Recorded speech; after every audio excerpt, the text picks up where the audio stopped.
सत श्री अकाल जी, स्वागत है तुहाडा साडे प्लेटफॉर्म मास्टर क्लासिस पटियाला ते। सो जिवें कि असीं हुण तक यूनीवर्स बारे समझ चुके हैं, बिकॉज देखो यूनीवर्स एक बड़ा इंपॉर्टेंट टॉपिक आ। जे असीं इहदी गल करिए PPSC के पेपरां च ते UPSC के पेपरां च, PCS IAS का तो सीधा सीधा टॉपिक आ। तो तुसीं इस यूनीवर्स दे असीं पार्ट 3 च अज प्लैनट्स बारे पढ़ांगे कि ग्रह की हुंदे आ। तो तुसीं साडे इस लैक्चर तो इस गल की समझ रख सकते हो, समझ बना सकते हो बेसिकली कि जिहड़ा असीं ये टॉपिक तुहानूं तैयार करवा रहे हैं, ਇਹਦੇ 'ਚ वाकई पंजाबी मीडियम ਜਿਹੜੀ ਆ ਉਹਨੂੰ ਸਹੀ ਤਰੀਕੇ ਨਾਲ ਵਰਤਿਆ ਗਿਆ ਕਿ नहीं। क्योंकि ਬਹੁਤੀ जगह ਤੇ ਕੀ हो रहा है, पंजाबी ਦੇ ਨਾਂ ਤੇ गूगल ਨੂੰ गूगल 'ਚ ट्रांसलेट कर करके ਤੁਹਾਨੂੰ ਦੇ ਰਹੇ ਆ। ठीक आ, किते ना किते पंजाबी च गलतियां हो सकदियां है, पर एटलीस्ट जिहड़ा मैंटोर करा रहा है उन्होंने जरूर पता होना चाहिए है तो उन्होंने चीज़ों को ध्यान च लैके ठीक करे। साइंस, इकनॉमिक्स, एनवायरनमेंट वर्गे विषयां ते असी पंजाबी मीडियम च बहुत सुचेत होकर अपने कंटेंट को डिवेलप कर रहे हैं तो वार वार वो गलतियों को ठीक कर रहे हैं। बिकॉज असी पंजाबी मीडियम सिर्फ एक फॉर्मैलिटी के तौर पर नहीं, प्रॉपर अपने कंटेंट का हिस्सा बनाया है पंजाबी मीडियम को। साडा सारा कंटेंट तुहानूं बाईलिंगुअल मिलूगा। साडे आंसर राइटिंग प्रोग्राम तुहानूं दोवां भाषा च मिलणगे। तुसीं अज साडे नाल इस पूरे लैक्चर का आनंद माणो तो देखो कि असीं यूनीवर्स दे इस प्लैनेट वाले पोर्शन नूं किवें कवर करते हैं। सो लैट स्टार्ट, शुरू करते हैं जी आपां। देखो हुण तक जे मैं गल करां यूनीवर्स की, तो यूनीवर्स की शुरुआत तकरीबन अज तो 13-14 बिलियन साल पहलां हुंदी है, जिन्हों लैके स्टैडी स्टेट थ्योरी, ठीक है, पल्सेटिंग थ्योरी, कई सिद्धांत काम करते हैं। बट सब तो जबरदस्त सिद्धांत जिन्हों के बाद च तगड़ा प्रूफां का सहारा भी मिलिया वो सीगा बिग बैंग थ्योरी। ठीक है, लेमात्रे एक बेल्जियम के विग्यानी सी, उन्हां दी दित्ती हुई बिग बैंग थ्योरी, जिन्हों साबित करने वास्ते दो चीज़ां सीगियां। एक सीगी रैड शिफ्ट थ्योरी, ठीक है ना, तो दूसरी सी CMB, मतलब कि कॉस्मिक माइक्रोवेव बैकग्राउंड रेडिएशन। ये दो थ्योरियां ने बैक दी, सपोर्ट दी, तो दो कह लो एक्सपैरीमेंट होए आ जिन्हों ने सपोर्ट दी, एक रैड शिफ्ट ने तो एक कॉस्मिक माइक्रोवेव बैकग्राउंड रेडिएशनस ने। तो जाके ये लमात्रे की थ्योरी साबित कर सकी कि वाकई धरती की, इस यूनीवर्स, इस ब्रह्मांड की उत्पत्ति अज तो 14 बिलियन साल के अराउंड हुई है। पर इस धरती के बनने बारे तो सूरज के बनने बारे बहुती क्लीयरेंस नहीं सी किसी को। फिर उस तो बाद मैं तुहानूं पढ़ाया सी कि आखिर इस तारे किवें बने। ये पूरा ब्रह्मांड जिन्हों असीं यूनीवर्स कहने हैं, ये अंदर बहुत सारे सुपर क्लस्टर होंदे आ। सुपर क्लस्टरां तो बाद बड़े क्लस्टर होंदे आ, ठीक है ना, तारियां दे समूह। क्लस्टर्स तो अंदर गलैक्सियां होंदियां, आकाश गंगा। गलैक्सियां दे अंदर बहुत सारे स्टार्स, तारे होंदे आ। उन्हां तारियां चों ही एक तारा जिहदे बारे असीं सब तो वध समझ रखते हैं, मतलब साडी धरती का तारा सूरज आ। फिर सूरज का अपना सौर मंडल आ, जिन्हों असीं इंग्लिश च सोलर सिस्टम कहने हैं। सो फिर मैं तुहानूं ये भी पढ़ाया सी कि स्टार जिहड़ा है, तारा है जिहड़ा, उहदे जन्म तो लैके मरण तक का काल की आ, पीरीयड की आ।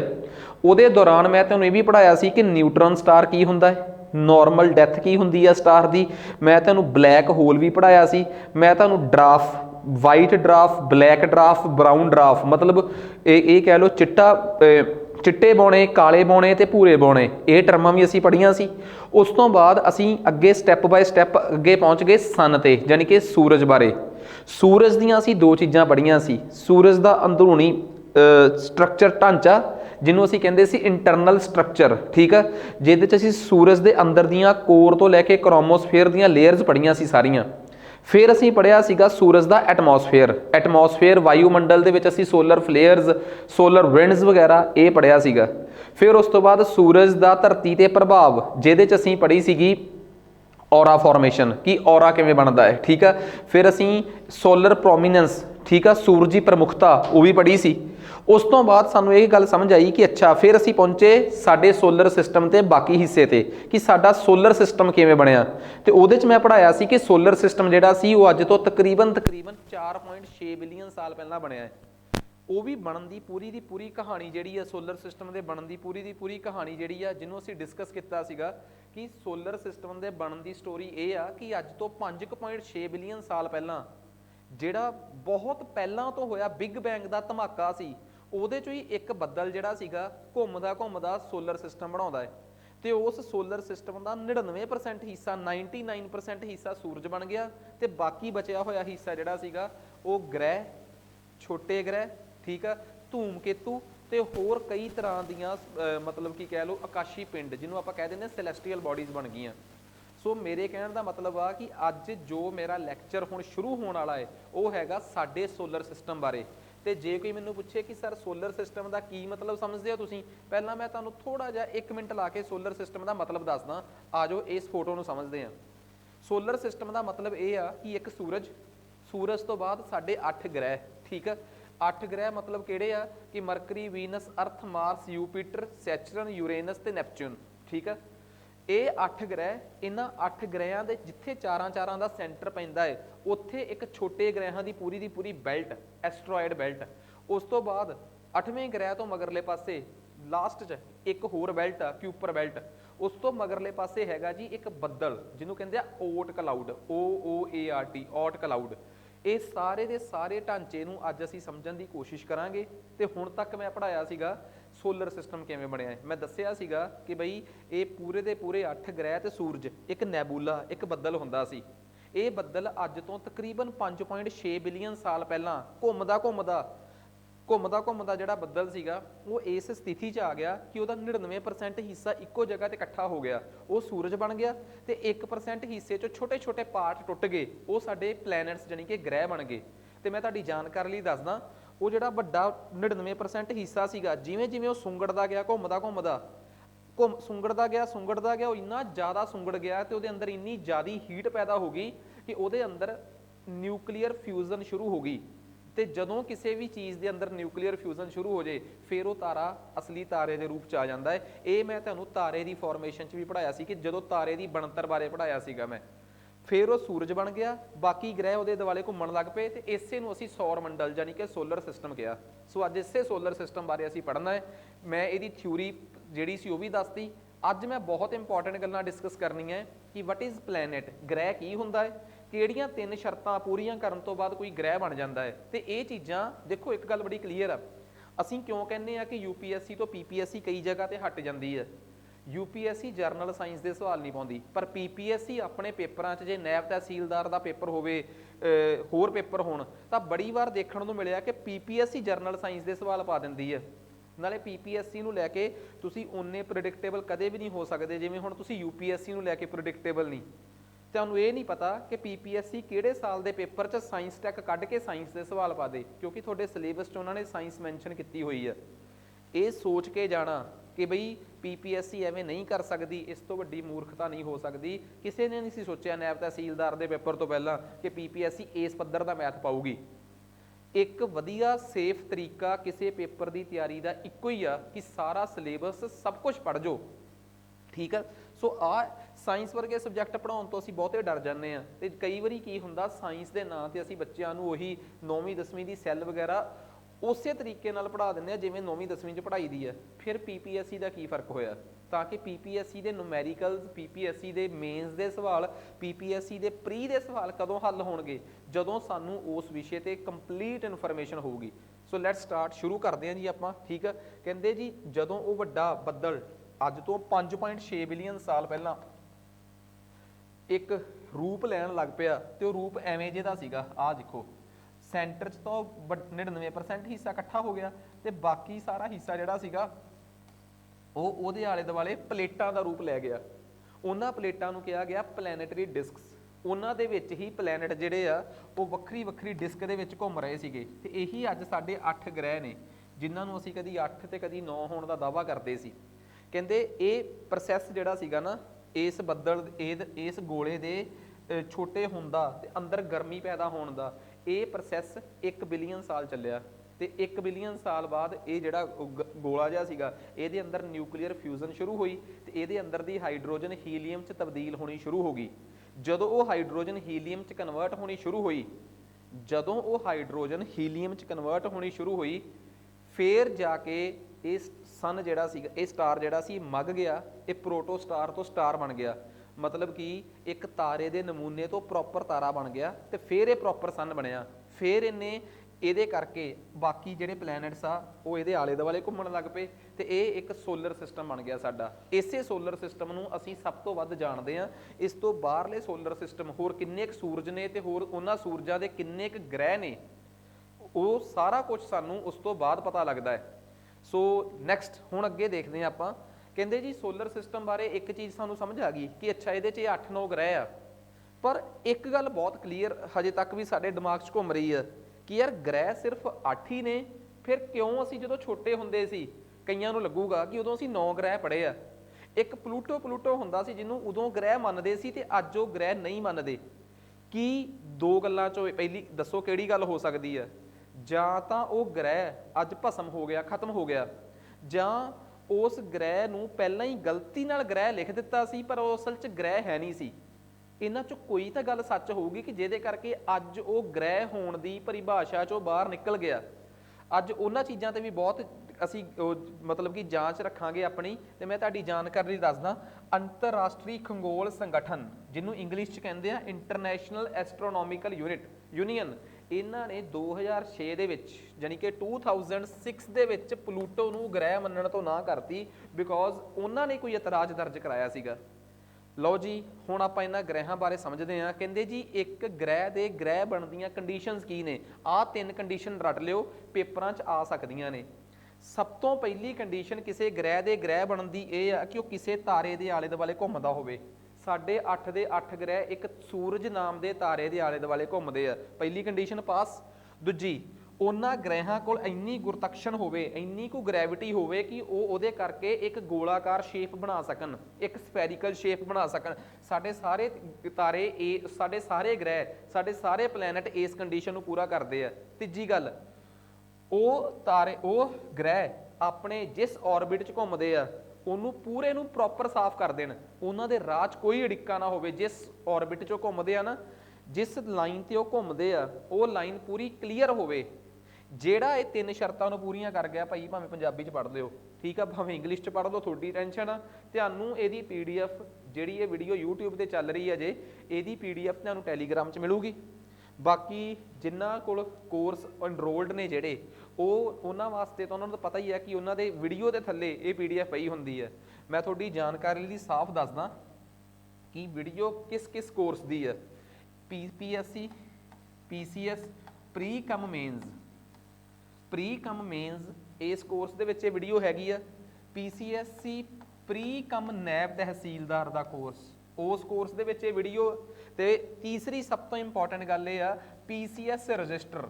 ਕਈ ਨਾ ਬਹੁਤ ਐਸਪੀਰੈਂਟ ਇਹੋ ਜਿਹੇ ਆ ਜਿਹੜੇ ਸਾਨੂੰ ਕਹਿੰਦੇ ਆ ਕਿ ਸਰ ਸਾਨੂੰ PCS ਲੈਵਲ ਦੀ ਤਿਆਰੀ ਕਰਨੀ ਆ, ਨੈਬ ਤਹਿਸੀਲਦਾਰ ਦਾ ਪੇਪਰ ਆਉਣ ਵਾਲਾ ਹੈ ਤੇ ਅਸੀਂ ਮੈਥ ਨਹੀਂ ਕਰਨਾ, ਕਿਹੜਾ ਕੋਰਸ ਤੁਹਾਡਾ ਬੈਸਟ ਆ? ਤੇ ਮੈਂ ਹਮੇਸ਼ਾ ਕਹਿੰਦਾ ਹੁੰਦਾ PCS ਰਜਿਸਟਰ ਦਾ ਕੋਰਸ ਸਭ ਤੋਂ ਬੈਸਟ ਕੋਰਸ ਆ। ਠੀਕ ਆ, ਚੈੱਕ ਕਰੋ ਜਾ ਕੇ।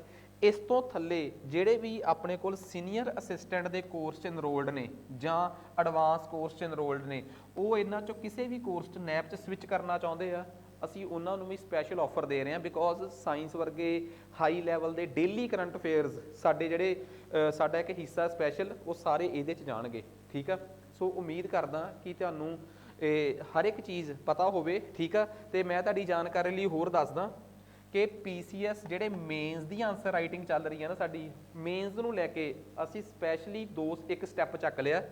PCS ਪ੍ਰੀ ਕਮ ਮੇਨਸ ਦਾ ਕੋਰਸ ਤਾਂ ਸਾਡਾ ਹੈ ਹੀ ਆ, ਜਿਹੜਾ ਕਿ ਬੈਸਟ ਤੇ ਬੈਨੀਫੀਸ਼ੀਅਲ ਰਹੂਗਾ ਤੁਹਾਡੇ ਵਾਸਤੇ। ਬਹੁਤੇ ਇਹੋ ਜਿਹੇ ਆ ਜਿਨ੍ਹਾਂ ਦੀ ਤਿਆਰੀ ਪੂਰੀ ਹੋ ਗਈ ਹੈ। ਦੇਖੋ ਜਿਨ੍ਹਾਂ ਦੀ ਤਾਂ ਤਿਆਰੀ 'ਚ ਹਜੇ ਅੱਧ ਵਰਿੱਤਾਪਨ ਹੈਗਾ ਹੈ, ਉਹ ਤਾਂ PCS ਪ੍ਰੀ ਕਮ ਮੇਨਸ ਦੇ ਕੋਰਸ ਤੇ ਹੀ ਜਾਣ। ਜਿਨ੍ਹਾਂ ਨੂੰ ਲੱਗਦਾ ਕਿ ਸਰ ਸਾਡੀ ਤਿਆਰੀ ਪੂਰੀ ਆ, ਅਸੀਂ ਕਿਤੇ ਪੂਰੀ ਮਿਹਨਤ ਕਰਕੇ ਤਿਆਰੀ ਕੀਤੀ ਸੀ, ਪੰਗਾ ਪੈ ਗਿਆ ਆਨਸਰ ਰਾਈਟਿੰਗ ਦਾ, ਸਾਡੀ ਆਨਸਰ ਰਾਈਟਿੰਗ ਨਹੀਂ ਚੈੱਕ ਹੋ ਪਾਈ, ਤਾਂ ਤੁਸੀਂ ਸਾਡੇ PCS ਆਨਸਰ ਰਾਈਟਿੰਗ ਕੋਰਸ ਦਾ ਹਿੱਸਾ ਵੀ ਹੋ ਸਕਦੇ ਹੋ। ਜਿਹਦੇ 'ਚ ਤੁਸੀਂ ਜਾ ਕੇ ਦੇਖੋ ਅੰਕਲ 2 ਫੋਲਡਰ ਬਣੇ ਆ, ਇੰਗਲਿਸ਼ ਤੇ ਪੰਜਾਬੀ, ਇੰਗਲਿਸ਼ ਫੋਲਡਰ ਤੇ ਪੰਜਾਬੀ ਫੋਲਡਰ। ਜਿੰਨੇ PPSC ਦੇ PCS ਦੇ ਪੇਪਰ ਹੋਏ ਆ ਉਹਨਾਂ ਸਾਰਿਆਂ ਦੇ ਪ੍ਰੀ ਦੇ answer plus practice questions plus daily current affairs ਦੇ ਮੇਨਸ ਦੇ ਆਨਸਰ, ਇਹ ਅਸੀਂ ਤੁਹਾਡੇ ਪ੍ਰੋਪਰ ਚੈੱਕ ਕਰਨੇ ਆ। ਸੋ ਇਹ ਸਾਡੀ ਜ਼ਿੰਮੇਵਾਰੀ ਹੋਊਗੀ। ਠੀਕ ਆ, ਇਹਦੇ ਵਾਸਤੇ ਤੁਹਾਨੂੰ ਥੱਲੇ 2 ਨੰਬਰ, ਇੱਕ ਮੇਰਾ ਆਪਣਾ ਪਰਸਨਲ ਨੰਬਰ ਤੇ ਦੂਜਾ ਕਰਨਵੀਰ ਦਾ ਪਰਸਨਲ ਨੰਬਰ, ਦੋਵੇਂ ਸੈਂਡ ਕੀਤੇ ਜਾਣਗੇ ਤਾਂ ਜੋ ਤੁਸੀਂ ਕਿਸੇ ਤੇ ਵੀ ਨੰਬਰ ਤੇ ਗੱਲ ਕਰਕੇ, ਠੀਕ ਆ, ਕੁਐਰੀ ਹਾਸਲ ਕਰ ਸਕਦੇ ਹੋ। ਇਸ ਤੋਂ ਬਿਨਾ ਮੈਂ ਆਪਣੀ ਟੀਮ ਦੇ ਨੰਬਰ ਵੀ, ਬਿਕੋਜ਼ ਕਈ ਵਾਰੀ ਅਸੀਂ ਰਿਕਾਰਡਿੰਗਸ ਵਗੈਰਾ 'ਚ ਬਿਜ਼ੀ ਹੁੰਦੇ ਆ ਜਾਂ ਹੋਰ ਕਿਤੇ, ਦੇਖੋ ਪੜ੍ਹਾਉਣਾ ਹੈ ਤੇ ਕੰਟੈਂਟ ਬਣਾਉਣਾ ਹੈ, ਇਹ ਤੋਂ ਬਿਨਾ ਸਾਡੇ ਕੋਲ ਤੀਜਾ ਕੋਈ ਕੰਮ ਨਹੀਂ। ਸੋ ਇਹੀ ਇੱਕ ਕੰਮ ਆ, ਜੇ ਅਸੀਂ ਕਹਿ ਦਈਏ ਕਿ ਅਸੀਂ ਕਿਸੇ ਮੀਟਿੰਗ 'ਚ ਅਸੀਂ ਕਿਹੜੀ 'ਚ ਜਾਣਾ, ਠੀਕ ਆ, ਅਸੀਂ ਤਾਂ ਆਪ ਪੜ੍ਹਨ ਪੜ੍ਹਾਉਣ ਦਾ ਸਾਡਾ ਕੰਮ ਆ। ਸੋ ਕਦੀ ਪੜ੍ਹਦੇ ਹੋਵਾਂਗੇ, ਕਦੀ ਪੜ੍ਹਾਉਂਦੇ ਹੋਵਾਂਗੇ, ਤੀਜਾ ਸਾਡੇ ਕੋਲ ਕੋਈ ਕੰਮ ਨਹੀਂ ਹੋਣਾ। ਸੋ ਉਮੀਦ ਕਰਦਾ ਕਿ ਤੁਸੀਂ ਜੇ ਸਾਡੇ ਕਿਸੇ ਵੀ ਕੋਰਸ 'ਚ, ਮੈਂ ਇੱਕ ਕੋਰਸ ਦਾ ਸਪੈਸ਼ਲੀ ਨਾਮ ਲਿਆ ਆਨਸਰ ਰਾਈਟਿੰਗ ਕੋਰਸ, ਜੇ ਤੁਸੀਂ ਆਲਰੇਡੀ ਤਿਆਰੀ ਕਰੀ ਬੈਠੇ ਹੋ ਤੇ ਆਨਸਰ ਰਾਈਟਿੰਗ ਕਰਕੇ ਮਾਰ ਖਾ ਰਹੇ ਹੋ, ਭਾਵੇਂ ਪੰਜਾਬੀ ਆਨਸਰ ਰਾਈਟਿੰਗ, ਭਾਵੇਂ ਇੰਗਲਿਸ਼ ਦੀ ਮੇਨਸ ਦੀ ਆਨਸਰ ਰਾਈਟਿੰਗ, ਅਸੀਂ ਬੈਠੇ ਹਾਂ ਉਹਦਾ ਹੱਲ ਕੱਢਣ ਵਾਸਤੇ। ਸੋ ਨੈਕਸਟ ਮੂਵ ਕਰਦੇ ਹਾਂ ਜੀ ਆਪਾਂ ਅੱਗੇ। ਦੇਖੋ ਮੈਂ ਆਹ ਗੱਲ ਤੁਹਾਨੂੰ ਚੰਗੀ ਤਰ੍ਹਾਂ ਸਮਝਾਤੀ ਕਿ ਕਿਸੇ ਦੇ ਗ੍ਰਹਿ ਹੋਣ ਤੇ ਨਾ ਗ੍ਰਹਿ ਹੋਣ 'ਚ ਕੀ ਫਰਕ ਆ। ਹੁਣ ਨਾ ਇੱਥੇ ਤੁਸੀਂ ਨਾ ਬੜਾ ਕਨਫਿਊਜ਼ ਹੋਵੋਗੇ। ਬਹੁਤੀ ਵਾਰ ਅਸੀਂ ਸਾਇੰਸ ਤਾਂ ਪੜ੍ਹ ਲੈਂਦੇ ਹਾਂ, ਪਰ ਸਾਨੂੰ ਅੱਜ ਤੱਕ 3 ਚੀਜ਼ਾਂ 'ਚ ਨਹੀਂ ਫਰਕ ਪਤਾ ਲੱਗਿਆ ਕਿ ਵਾਟ is difference between planet, asteroid and dwarf planet. ਕਿ ਬੇਸਿਕਲੀ ਆ 3 ਸਾਡੇ ਕੋਲ ਨਾਮ ਆ ਗਏ ਕਿ planet, asteroid and dwarf planet. ਇਹਨਾਂ 'ਚ ਕੀ ਫਰਕ ਆ? ਪੰਜਾਬੀ ਪੜ੍ਹਨ ਵਾਲੇ ਸੁਣਨ, ਗ੍ਰਹਿ, ਛੋਟਾ ਗ੍ਰਹਿ ਤੇ ਬੌਣੇ ਗ੍ਰਹਿ, ਇਹਨਾਂ 'ਚ ਕੀ ਫਰਕ ਆ? ਕਈ ਵਾਰੀ ਪੰਜਾਬੀ 'ਚ ਸਾਨੂੰ ਨਹੀਂ ਨਾ ਸਮਝ ਆਉਂਦੀ ਕਿ ਗ੍ਰਹਿ, ਛੋਟੇ ਗ੍ਰਹਿ ਤੇ ਬੌਣੇ ਗ੍ਰਹਿਾਂ 'ਚ ਕੀ ਫਰਕ ਆ। What is difference between planet, asteroid and dwarf planet. So ਸਭ ਤੋਂ ਪਹਿਲੀ ਗੱਲ, ਮੈਂ 3 ਕੰਡੀਸ਼ਨਸ ਪੜ੍ਹਾਈਆਂ ਸੀ। 3 ਕੰਡੀਸ਼ਨਸ ਕਿ ਇੱਕ ਕੋਈ ਵੀ ਗ੍ਰਹਿ ਉਦੋਂ ਤੱਕ ਗ੍ਰਹਿ ਨਹੀਂਗਾ, ਠੀਕ ਆ, ਕੋਈ ਵੀ ਪਲੈਨਟ ਉਦੋਂ ਤੱਕ ਪਲੈਨਟ ਨਹੀਂਗਾ ਜਦੋਂ ਤੱਕ ਉਹ ਕਿਸੇ ਸਟਾਰ ਦੇ ਆਲੇ ਦੁਆਲੇ ਰਿਵੋਲਵ ਨਾ ਕਰਦਾ ਹੋਵੇ, ਪਹਿਲੀ ਸ਼ਰਤ। ਦੂਜੀ, it must have specific gravity, ਠੀਕ ਆ, ਉਹਦੇ ਕੋਲ ਇੱਕ ਸਪੈਸੀਫਿਕ ਗ੍ਰੈਵਿਟੀ ਹੋਣੀ ਚਾਹੀਦੀ ਆ ਤਾਂ ਕਿ ਉਹ ਆਪਣੇ ਆਪ ਨੂੰ ਸਫੈਰੀਕਲ ਸ਼ੇਪ 'ਚ ਹੋਲਡ ਰੱਖ ਸਕੇ। ਪੰਜਾਬੀ 'ਚ ਕਹਿ ਲਈਏ ਕਿ ਉਹਦੇ ਕੋਲ ਇੰਨੀ ਕੁ ਗੁਰਤਕਸ਼ਨ ਹੋਣੀ ਚਾਹੀਦੀ ਹੈ ਕਿ ਉਹ ਆਪਣੇ ਆਪ ਨੂੰ ਗੋਲਾਕਾਰ ਰੂਪ 'ਚ ਬਣਾ ਕੇ ਰੱਖੇ। ਤੇ ਤੀਸਰੀ ਗੱਲ, ਉਹ ਇੰਨਾ ਕੁ ਕਾਬਲ ਹੋਣਾ ਚਾਹੀਦਾ ਹੈ ਕਿ ਉਹ ਜਿਸ ਔਰਬਿਟ 'ਚ ਰੋਟੇਟ ਰਿਵੋਲਵ ਕਰ ਰਿਹਾ ਹੈ ਉਸ ਔਰਬਿਟ ਨੂੰ ਉਹ ਕਲੀਨ ਕਰਕੇ ਰੱਖੇ। ਜੇ ਉਹ ਤਿੰਨੇ ਸ਼ਰਤਾਂ ਪੂਰੀਆਂ ਕਰ ਗਿਆ ਤੇ ਇੱਕ ਸੈਲਫ ਸਫੀਸ਼ੀਐਂਟ ਸਾਈਜ਼ ਹੈਗਾ ਉਹਦਾ, ਉਹ ਪਲੈਨਟ ਆ। ਜੇ ਉਹ ਤਿੰਨੇ ਸ਼ਰਤਾਂ ਪੂਰੀਆਂ ਕਰ ਗਿਆ ਤੇ ਸਾਈਜ਼ ਸਫੀਸ਼ੀਐਂਟ ਨਹੀਂਗਾ ਉਹਦਾ, ਘੱਟ ਆ, ਉਮੀਦ ਦੇ ਮੁਤਾਬਕ ਸਾਈਜ਼ ਨਹੀਂ ਹੈਗਾ ਉਹਦਾ, ਫਿਰ ਉਹ ਐਸਟਰੋਇਡ ਆ। ਮੈਨੂੰ ਲੱਗਦਾ ਪੱਲੇ ਪੈ ਗਈ। ਤੇ ਜੇ ਉਹ ਤਿੰਨਾਂ 'ਚੋਂ ਕੋਈ ਇੱਕ ਸ਼ਰਤ ਵੀ ਪੂਰੀ ਕਰਨ 'ਚ ਸਫਲ ਨਾ ਰਿਹਾ, ਫਿਰ ਉਹ ਡਰਾਫਟ ਪਲੈਨਟ ਆ। ਪਲੂਟੋ ਇਸ ਹਿਸਾਬ ਨਾਲ ਡਰਾਫਟ ਪਲੈਨਟ ਆ। ਉਮੀਦ ਕਰਦਾ ਕਿ ਇਹ ਕਨਸੈਪਟ ਕਲੀਅਰ ਹੋ ਗਿਆ ਹੋਊਗਾ ਕਿ ਡਰਾਫਟ ਪਲੈਨਟ ਤੇ ਐਸਟਰੋਇਡ 'ਚ ਕੀ ਫਰਕ ਆ। ਐਸਟਰੋਇਡ ਪਲੈਨਟ ਹੋਣ ਦੀਆਂ ਤਿੰਨੇ ਸ਼ਰਤਾਂ ਪੂਰੀਆਂ ਕਰਦਾ ਹੈ, ਪਰ ਉਹਦਾ ਸਾਈਜ਼ ਛੋਟਾ ਹੁੰਦਾ ਹੈ ਐਜ਼ ਕੰਪੇਅਰ ਟੂ ਪਲੈਨਟ। ਤੇ ਮੈਂ ਤੁਹਾਡੀ ਜਾਣਕਾਰੀ ਲਈ ਇੱਕ ਗੱਲ ਹੋਰ ਦੱਸਦਾ, ਜੇ ਕੋਈ ਸਾਈਜ਼ ਐਸਟਰੋਇਡ ਤੋਂ ਵੀ ਕਿਤੇ ਛੋਟਾ ਹੈ, ਫਿਰ ਉਹ ਐਸਟਰੋਇਡ ਵੀ ਹੈ ਨਹੀਂ, ਫਿਰ ਉਹ ਛੋਟਾ ਗ੍ਰਹਿ ਵੀ ਹੈ ਨਹੀਂ, ਫਿਰ ਉਹਨੂੰ ਕਹਿੰਦੇ ਆ ਮੈਟਰੋਇਡਸ। ਪੰਜਾਬੀ 'ਚ ਉਹਦੇ ਵਾਸਤੇ ਇੱਕ ਸ਼ਬਦ ਵਰਤਿਆ ਜਾਂਦਾ ਹੈ ਉਲਕਾ। ਸੁਣਿਆ ਹੋਣਾ ਤੁਸੀਂ, ਉਲਕਾ, ਉਲਕਾਂਸ਼, ਉਲਕਾ ਪਿੰਡ। ਜੇ ਨਹੀਂ ਸੁਣਿਆ ਨਾ ਤੇ ਮਹਾਰਾਸ਼ਟਰ 'ਚ ਜਾਇਓ, ਲੋਨਾਰ ਲੇਕ ਹੈਗੀ ਉੱਥੇ, ਉਹਨੂੰ ਦੇਖਿਓ ਤੇ ਪੁੱਛਿਓ ਕਿਸੇ ਨੂੰ ਕਿ ਇਹ ਝੀਲ ਕਿਵੇਂ ਬਣੀ ਆ, ਤਾਂ ਉਦੋਂ ਤੁਹਾਨੂੰ ਕੋਈ ਨਾ ਕੋਈ ਐਸਟਰੋਇਡ ਤੇ ਮੈਟਰੋਇਡਸ ਦੀ ਕਹਾਣੀ ਸੁਣਾਊਂਗਾ।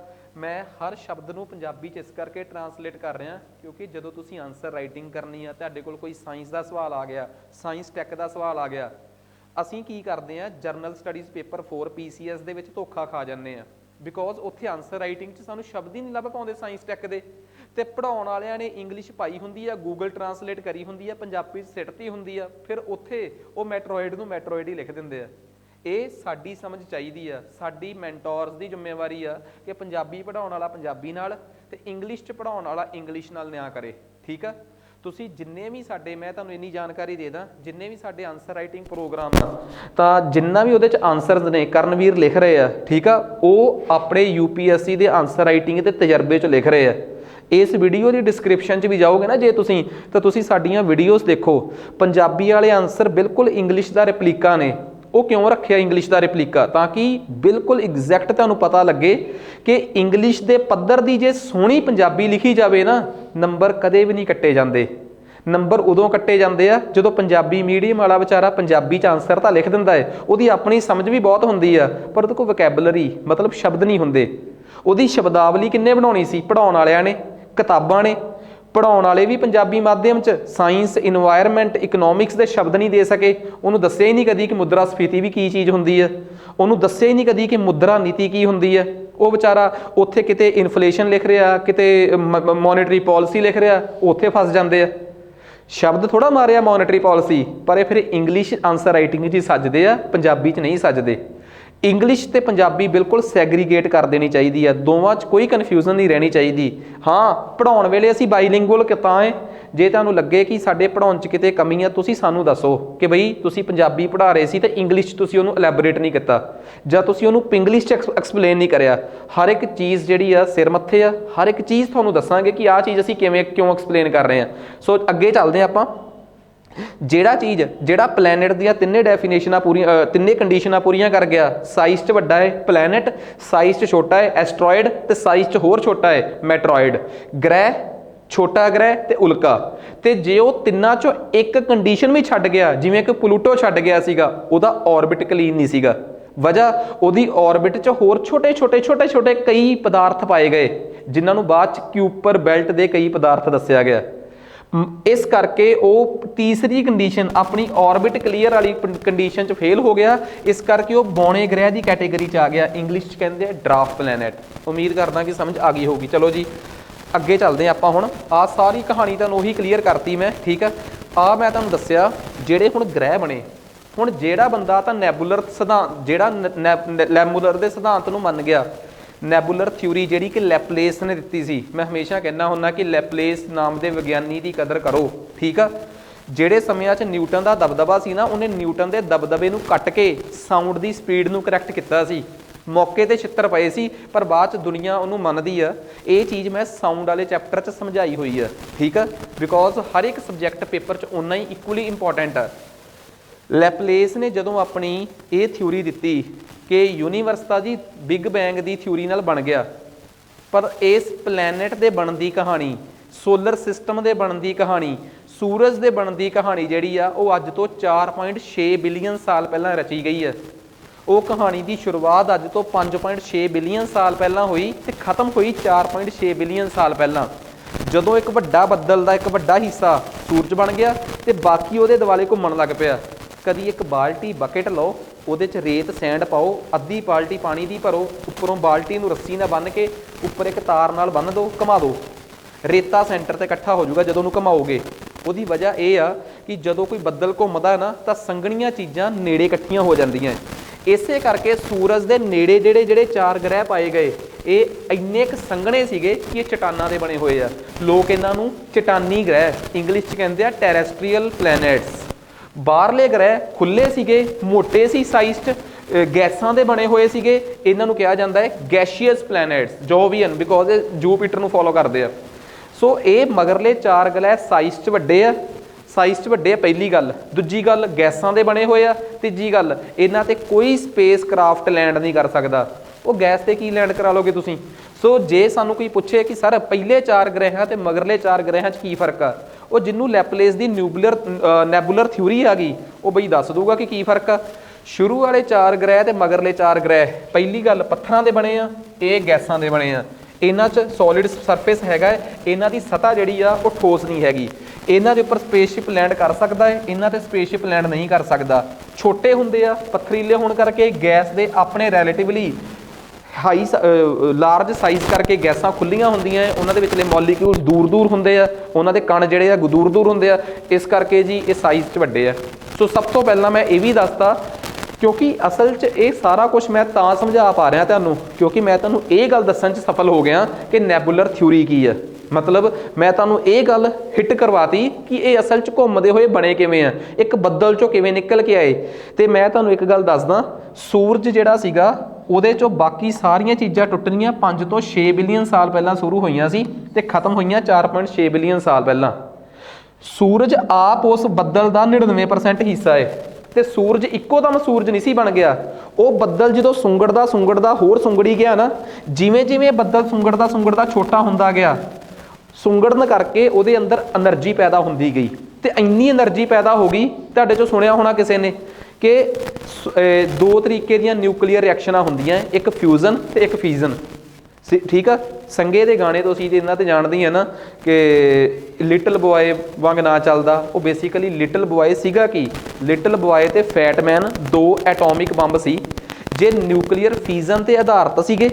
ਨਿਊਕਲੀਅਰ ਫਿਜ਼ਨ ਨਿਊਕਲੀਅਸ ਦੇ ਵਿੱਚ ਇੱਕ ਅਜਿਹੀ ਰਿਐਕਸ਼ਨ ਹੁੰਦੀ ਆ, ਇੱਕ ਅਜਿਹੀ ਰਿਐਕਸ਼ਨ ਆ ਜਿਹਦੇ 'ਚ ਵੱਡਾ ਐਟਮ ਟੁੱਟ ਕੇ ਛੋਟੇ ਐਟਮ 'ਚ ਖਿੰਡਦਾ ਹੈ ਤੇ ਬਹੁਤ ਜ਼ਿਆਦਾ એનર્ਜੀ ਪੈਦਾ ਕਰਦਾ ਹੈ। ਤੇ ਨਿਊਕਲੀਅਰ ਫਿਊਜ਼ਨ ਇੱਕ ਅਜਿਹੀ ਰਿਐਕਸ਼ਨ ਆ ਜਿਹਦੇ 'ਚ ਛੋਟੇ ਛੋਟੇ ਹਾਈਡਰੋਜਨ ਵਰਗੇ ਐਟਮ ਜੁੜ ਕੇ ਵੱਡਾ ਐਟਮ ਹੀਲੀਅਮ ਬਣਾਉਂਦੇ ਆ ਤੇ ਬਹੁਤ એનર્ਜੀ ਪੈਦਾ ਕਰਦੇ ਆ। ਤੁਸੀਂ ਕਹੋਗੇ ਸਰ ਦੋਵਾਂ 'ਚ ਫਰਕ ਕੀ ਆ? ਫਿਊਜ਼ਨ 'ਚ ਵੱਡਾ ਐਟਮ ਛੋਟਿਆਂ 'ਚ ਟੁੱਟਦਾ ਤੇ એનર્ਜੀ ਪੈਦਾ ਕਰਦਾ ਹੈ, ਤੇ ਫਿਜ਼ਨ 'ਚ ਛੋਟੇ ਛੋਟੇ ਐਟਮ ਜੁੜ ਕੇ ਵੱਡਾ ਐਟਮ ਬਣਾਉਂਦੇ ਆ ਤੇ એનર્ਜੀ ਪੈਦਾ ਕਰਦੇ ਆ। ਬਸ ਇਹਨਾਂ ਦੋਵਾਂ 'ਚ ਫਰਕ ਪਤਾ ਕੀ ਆ? ਫਿਊਜ਼ਨ ਇੰਨੀ ਕੁ ਹੰਕਾਰੀ ਆ ਫਿਊਜ਼ਨ ਰਿਐਕਸ਼ਨ, ਉਹ ਫਿਜ਼ਨ ਨੂੰ ਪਤਾ ਕੀ ਕਹਿੰਦੀ ਆ ਕਿ ਭਾਈ ਜਿੰਨੀ એનર્ਜੀ ਤੇਰੇ 'ਚੋਂ ਨਿਕਲਦੀ ਆ ਨਾ, ਮੈਨੂੰ ਚੱਲਣ ਵਾਸਤੇ ਉਨੀ એનર્ਜੀ ਚਾਹੀਦੀ ਆ। ਬਸ ਇਹੀ ਫਰਕ ਆ ਫਿਊਜ਼ਨ ਤੇ ਫਿਜ਼ਨ 'ਚ। ਜੇ ਆਪਾਂ ਛੋਟੇ ਛੋਟੇ ਐਟਮਾਂ ਨੂੰ ਜੋੜ ਕੇ ਵੱਡਾ ਐਟਮ ਬਣਾਉਣਾ ਹੈ ਨਾ, ਤਾਂ ਪਹਿਲਾਂ ਸਾਨੂੰ એનર્ਜੀ ਚਾਹੀਦੀ ਆ। ਪੁੱਛੋ ਕਿੰਨੀ? ਜਿੰਨੀ ਫਿਜ਼ਨ 'ਚੋਂ ਨਿਕਲਦੀ ਆ ਉਹਦੀ એનર્ਜੀ ਯੂਜ਼ ਕਰਕੇ ਜਿਹੜੀ ਫਿਊਜ਼ਨ ਰਿਐਕਸ਼ਨ ਹੁੰਦੀ ਆ ਨਾ, ਉਹ ਫਿਰ ਪਤਾ ਨਹੀਂ ਕਿੰਨੇ ਗੁਣਾ ਵੱਧ એનર્ਜੀ ਪੈਦਾ ਕਰਦੀ ਹੈ। ਫਿਊਜ਼ਨ ਤੇ ਫਿਜ਼ਨ 'ਚ ਤੁਸੀਂ ਪੁੱਛੋਗੇ ਸਰ ਫਰਕ ਕੀ ਆ? ਫਿਜ਼ਨ ਦੇ ਬੇਸ ਤੇ ਬਣਦੇ ਆ ਹਾਈਡਰੋਜਨ ਐਟਮ ਬੰਬ, ਤੇ ਫਿਊਜ਼ਨ ਤੇ ਬੇਸ ਤੇ ਬਣਦੇ ਆ ਹਾਈਡਰੋਜਨ ਬੰਬ, ਜਿਨ੍ਹਾਂ ਤੋਂ ਦੁਨੀਆ ਸਭ ਤੋਂ ਵੱਧ ਡਰਦੀ ਹੈ। ਨਾਰਥ ਕੋਰੀਆ ਦਾ ਨਾਮ ਸੁਣਿਆ? ਉਹ ਨਿਊਕਲੀਅਰ ਫਿਊਜ਼ਨ ਬੇਸਡ ਬੰਬ ਬਣਾਈ ਬੈਠਾ ਹੈ।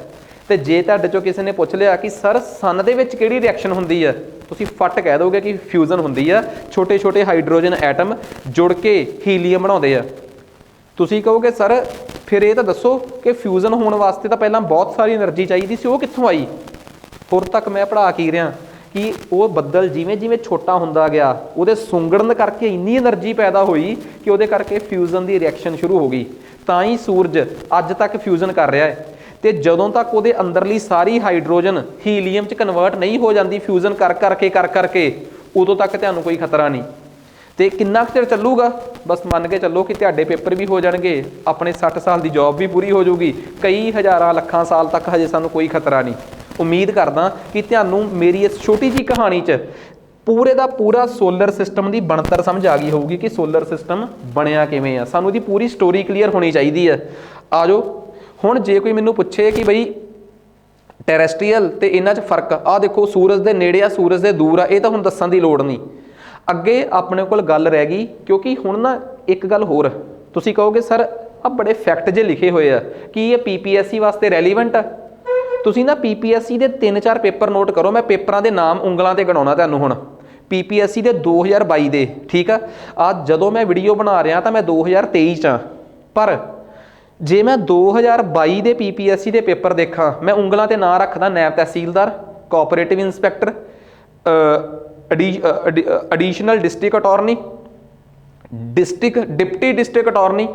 ਤੁਸੀਂ ਇਹਨਾਂ ਪੇਪਰਾਂ 'ਚ ਆਈ ਹੋਈ GK ਨੂੰ ਦੇਖੋ। PPSC ਕਰ ਕੀ ਰਹੀ ਆ? PPSC 4-5 ਫੈਕਟ ਇਕੱਠੇ ਕਰਦੀ ਆ। Fact number 1, fact number 2, fact number 3, fact number 4, fact number 5। 5 ਫੈਕਟਾਂ ਨੂੰ ਲਿਖ ਕੇ ਸਵਾਲ ਬਣਾ ਦਿੰਦੀ ਆ ਕਿ which of the following facts are true, only 1, 2, 3 and 4, 2 and 3। ਅੱਜ ਕੱਲ੍ਹ PPSC ਛੋਟੇ ਪੇਪਰਾਂ ਵਾਂਗ ਫੈਕਟ ਵੀ ਪੁੱਛਣ ਲੱਗ ਪਈ ਆ ਤੇ 4-4 ਫੈਕਟ ਇਕੱਠੇ ਕਰਕੇ ਸਵਾਲ ਬਣਾ ਰਹੀ ਆ। ਤਾਂ ਆ ਜਾਓ ਫਿਰ ਥੋੜੀ ਜੀ ਜਾਣਕਾਰੀ ਫੈਕਟਾਂ ਤੇ ਵੀ। ਸਾਈਜ਼ ਵਾਈਜ਼ ਯੂਪੀਟਰ ਸਭ ਤੋਂ ਵੱਡਾ ਹੈ ਤੇ ਫੋਲੋਡ ਬਾਈ ਸੈਚਰਨ ਐਂਡ ਯੂਰੇਨਸ। ਜੇ ਮੈਂ ਪੁੱਛਾਂ ਇਨਰ ਪਲੈਨਟਸ ਦੱਸਣ ਦੀ ਲੋੜ ਨਹੀਂ, ਆਊਟਰ ਪਲੈਨਟਸ ਦੱਸਣ ਦੀ ਲੋੜ ਨਹੀਂ। ਸੈਟੇਲਾਈਟ ਵਾਈਜ਼ ਤੁਸੀਂ ਕਹੋਗੇ ਸਰ ਸੈਟੇਲਾਈਟ ਵਾਈਜ਼ ਤਾਂ ਅਸੀਂ ਹੁਣ ਤੱਕ ਸੁਣਦੇ ਆ ਰਹੇ ਹਾਂ ਕਿ ਯੂਪੀਟਰ ਦੇ ਸਭ ਤੋਂ ਵੱਧ ਆ, ਪਰ ਪਿੱਛੇ ਜੇ ਹੋਈ ਰਿਸਰਚ 'ਚ ਸੈਚਰਨ ਦੇ ਗ੍ਰਹਿ ਜਿਹੜੇ ਆ ਇੱਕੋ ਦਮ 18 ਕਿ 19 ਗ੍ਰਹਿ ਨਵੇਂ ਲੱਭੇ ਆ। ਉਸ ਤੋਂ ਬਾਅਦ ਸੈਚਰਨ ਦੇ ਹੁਣ ਸਭ ਤੋਂ ਵੱਧ ਉਪਗ੍ਰਹਿ ਨੇ। ਇੰਗਲਿਸ਼ 'ਚ ਕਵਾਂਗੇ ਨੈਚੁਰਲ ਸੈਟੇਲਾਈਟਸ ਤੇ ਪੰਜਾਬੀ 'ਚ ਕਵਾਂਗੇ ਕੁਦਰਤੀ ਉਪਗ੍ਰਹਿ। ਸੈਚਰਨ ਦੇ ਸਭ ਤੋਂ ਵੱਧ ਆ, ਦੂਜੇ ਨੰਬਰ ਤੇ ਯੂਪੀਟਰ, ਯੂਰੇਨਸ ਤੇ ਆ ਸਾਰਾ ਕੁਝ, ਠੀਕ ਆ। ਸੋ ਆਹ ਚੀਜ਼ਾਂ ਬਹੁਤ ਇੰਪੋਰਟੈਂਟ ਨੇ, ਫੈਕਚੁਅਲੀ ਇੰਪੋਰਟੈਂਟ ਨੇ। ਹੁਣ ਇੱਕ ਗੱਲ ਹੋਰ ਕਹਿੰਦੇ, time period of revolution of planets, ਸੂਰਜ ਦੇ ਦੁਆਲੇ ਘੁੰਮਣ ਵਾਲੀ ਵਾਰਸ਼ਿਕ ਗਤੀ। ਤੇ ਮੈਂ ਤੁਹਾਨੂੰ ਇੱਕ ਗੱਲ ਦੱਸਦਾ, ਇੱਕ ਨਾ ਛੋਟੀ ਜਿਹੀ ਹਾਸੇ ਵਾਲੀ ਗੱਲ ਆ, ਉਹ ਇਹ ਆ ਕਿ ਜਿਹੜੇ ਇਹਨੂੰ ਗੂਗਲ 'ਚ ਟਰਾਂਸਲੇਟ ਕਰਦੇ ਆ ਨਾ, ਉਹ ਫਿਰ ਇੱਥੇ ਪਤਾ ਕੀ ਲਿਖਦਾ, time period of revolution of planets ਨੂੰ, ਉਹ ਰੈਵੋਲੂਸ਼ਨ ਨੂੰ ਫਿਰ ਇੱਥੇ ਕ੍ਰਾਂਤੀ ਪਾ ਦਿੰਦੇ ਆ। ਉੱਥੋਂ ਪਤਾ ਲੱਗਦਾ ਕਿ ਗੂਗਲ ਦੀ ਟਰਾਂਸਲੇਸ਼ਨ ਹੋ ਗਈ ਹੈ। ਸੋ ਸਾਨੂੰ ਪਤਾ ਹੋਣਾ ਚਾਹੀਦਾ ਹੈ, ਬੇਸਿਕਲੀ ਰੈਵੋਲੂਸ਼ਨ ਦਾ ਮਤਲਬ ਹੁੰਦਾ ਵਾਰਸ਼ਿਕ ਗਤੀ, ਤੇ ਰੋਟੇਸ਼ਨ ਦਾ ਮਤਲਬ ਹੁੰਦਾ ਆਪਣੇ ਧੁਰੇ ਦੇ ਦੁਆਲੇ ਘੁੰਮਣਾ, ਮਤਲਬ ਰੋਟੇਸ਼ਨ। ਸੋ ਜੇ ਰੋਟੇਸ਼ਨ ਦੀ ਗੱਲ ਕਰੀਏ ਤਾਂ ਸਭ ਤੋਂ ਵੱਧ ਨੈਪਚੂਨ, ਯੂਰੇਨਸ, ਸੈਚਰਨ, ਯੂਪੀਟਰ। ਉਹ ਤਾਂ ਓਬਵੀਅਸ ਜੀ ਗੱਲ ਆ, ਜਿਵੇਂ ਜਿਵੇਂ ਤੁਹਾਡੀ ਦੂਰੀ ਹੋਊਗੀ ਸੂਰਜ ਤੋਂ, ਉਵੇਂ ਉਵੇਂ ਤੁਹਾਡੀ ਰੈਵੋਲੂਸ਼ਨ ਜਿਹੜੀ ਆ ਵੱਡੀ ਹੋਊਗੀ, ਕਿਉਂਕਿ ਉਨਾ ਹੀ ਤੁਹਾਨੂੰ ਸੂਰਜ ਦੇ ਦੁਆਲੇ ਘੁੰਮਣ 'ਚ ਵੱਧ ਟਾਈਮ ਲੱਗੂਗਾ। ਨੈਕਸਟ ਹੁਣ ਆ ਜਾਓ ਅੱਗੇ। ਅਗਲਾ ਪੁਆਇੰਟ ਆ ਗਿਆ ਕਿ ਸਰ ਤੁਸੀਂ ਸਾਨੂੰ ਸ਼ੁਰੂ ਵਾਲੇ ਗ੍ਰਹਿਾਂ ਬਾਰੇ ਵੀ ਦੱਸਤਾ, ਮਗਰਲੇ ਗ੍ਰਹਿਾਂ ਬਾਰੇ ਵੀ ਦੱਸਤਾ। ਇੱਕ ਸ਼ਬਦ ਆ ਗਿਆ ਜੀ ਐਸਟਰੋਇਡ। ਇਹ ਐਸਟਰੋਇਡ ਕੀ ਨੇ? बड़ी सिंपल जी गल आ, इनू हुण पढ़ाउण दी मैनूं बहुती लोड़ नहीं पैनी। एस्ट्रॉयड की पंजाबी हुंदी है छोटे ग्रह। कहंदे छोटे ग्रह वैसे तां कित्थे मिलदे आ भला, 3 जगह ते मिलदे आ। कई छोटे ग्रह इहो ਜਿਹੇ ਆ जिन्हां नूं धरती वर्गे वड्डे ग्रह कहंदे साडे आले दुआले घुम्मो। कई ग्रह इहो ਜਿਹੇ आ ਜਿਹੜੇ धरती दे वांग, जिवें सपोज करो आ धरती हो गई, आ वड्डा सूरज हो गया, गौर करियो आ सूरज हो गया, आ मार्स मंगल ग्रह हो गया, ठीक है। इधरले पासे शुक्र वीनस ग्रह हो गया, धरती के जिड्डा ही आ, थोड़ा जिहा धरती नूं वड्डी कर लो, ठीक है। वो ग्रह इत्थे घुम्मण लग पैंदे आ इस जगह ते। तुसीं कहोगे यार जे वो ग्रह सपोज करो आ छोटा जिहा ग्रह है, ये एस्ट्रॉयड आ, एस्ट्रॉयड मतलब छोटा ग्रह, ये भी धरती वांग घुम रहा है, मतलब जिवें धरती वाली ऑर्बिट आ उहदे वर्गी ऑर्बिट 'च घुम रहा है, फिर इनू धरती अपने वाल खिच क्यों नहीं पाउंदी? क्योंकि तुहानूं पता है कि एक ग्रैविटेशनल फोर्स हुंदी है, गुरुत्वाकर्षण शक्ति, जिहदे करके कोई भी चीज़ धरती वाल खिच्ची जा सकती है। पर धरती इनू तां नहीं खिच पाउंदी क्योंकि उधरले पासियों सूरज भी इनू अपने वाल खिच पा रहा है।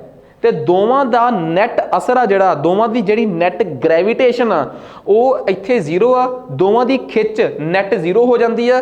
जिथे धरती ते सूरज दी नैट रोटेशन जीरो हो जाए जां ग्रैविटेशन जीरो हो जाए, दैट इज़ कॉल्ड लैंगरेंजे पॉइंट। उन्होंने लैंगरेंजे पॉइंट कहा जाता, लैंगरेंजे बिंदु कहा जाता, क्योंकि उस बंदे के नाँ से जिन्हें खोज की है। तो मैं तुहाडी जानकारी लई दसदा, असीं अपना एक मिशन भेज रहे हैं सूरज ते। कई लोग कहते हैं कि सूरज की सतह पर जाके चैक करूगा सूरज नूं, ना वो सोलर सरफेस ते कदे नहीं जाऊगा, उन्होंने असीं लैंगरेंजे पॉइंट ते रखांगे, उत्थे बैठा वो नैट ग्रैविटेशन जीरो ते बैठा रहूगा, उत्थों बैठा वो सूरज नूं क्लिक करूगा तो साडे तक उहदी इन्फॉर्मेशन भेजूगा। इसे करके कई लोगों ने कहा सी कि इसरो के उस मिशन का नाम आदित्य L1 होना चाहिए है, आदित्य L1, बिकॉज वो जिहड़े पॉइंट ने जिथे नैट ग्रैविटेशन जीरो आ, उन्हां चों एक पॉइंट का नाम लैंगरेंजे L1 आ। सो ये चीज़ां नाम बहुत मैटर करदियां, सानूं पता होना चाहिए है। एस्ट्रॉयड्स बेसिकली धरती ते आले दुआले कोई ग्रह ने, छोटे छोटे पार्ट ने। तो मैं तुहाडी जानकारी लई एक गल होर दसदा, तुसीं कहोगे ठीक आ, ये तुसीं एस्ट्रॉयड्स नूं इत्थे ऑबजर्व करदे हो, एस्ट्रॉयड्स होर किते नहीं हैगे। तो मैं तुहानूं दसदा, सब तो वध एस्ट्रॉयड पता कित्थे मिले आ? धरती तो मगर किहड़ा ग्रह है जी?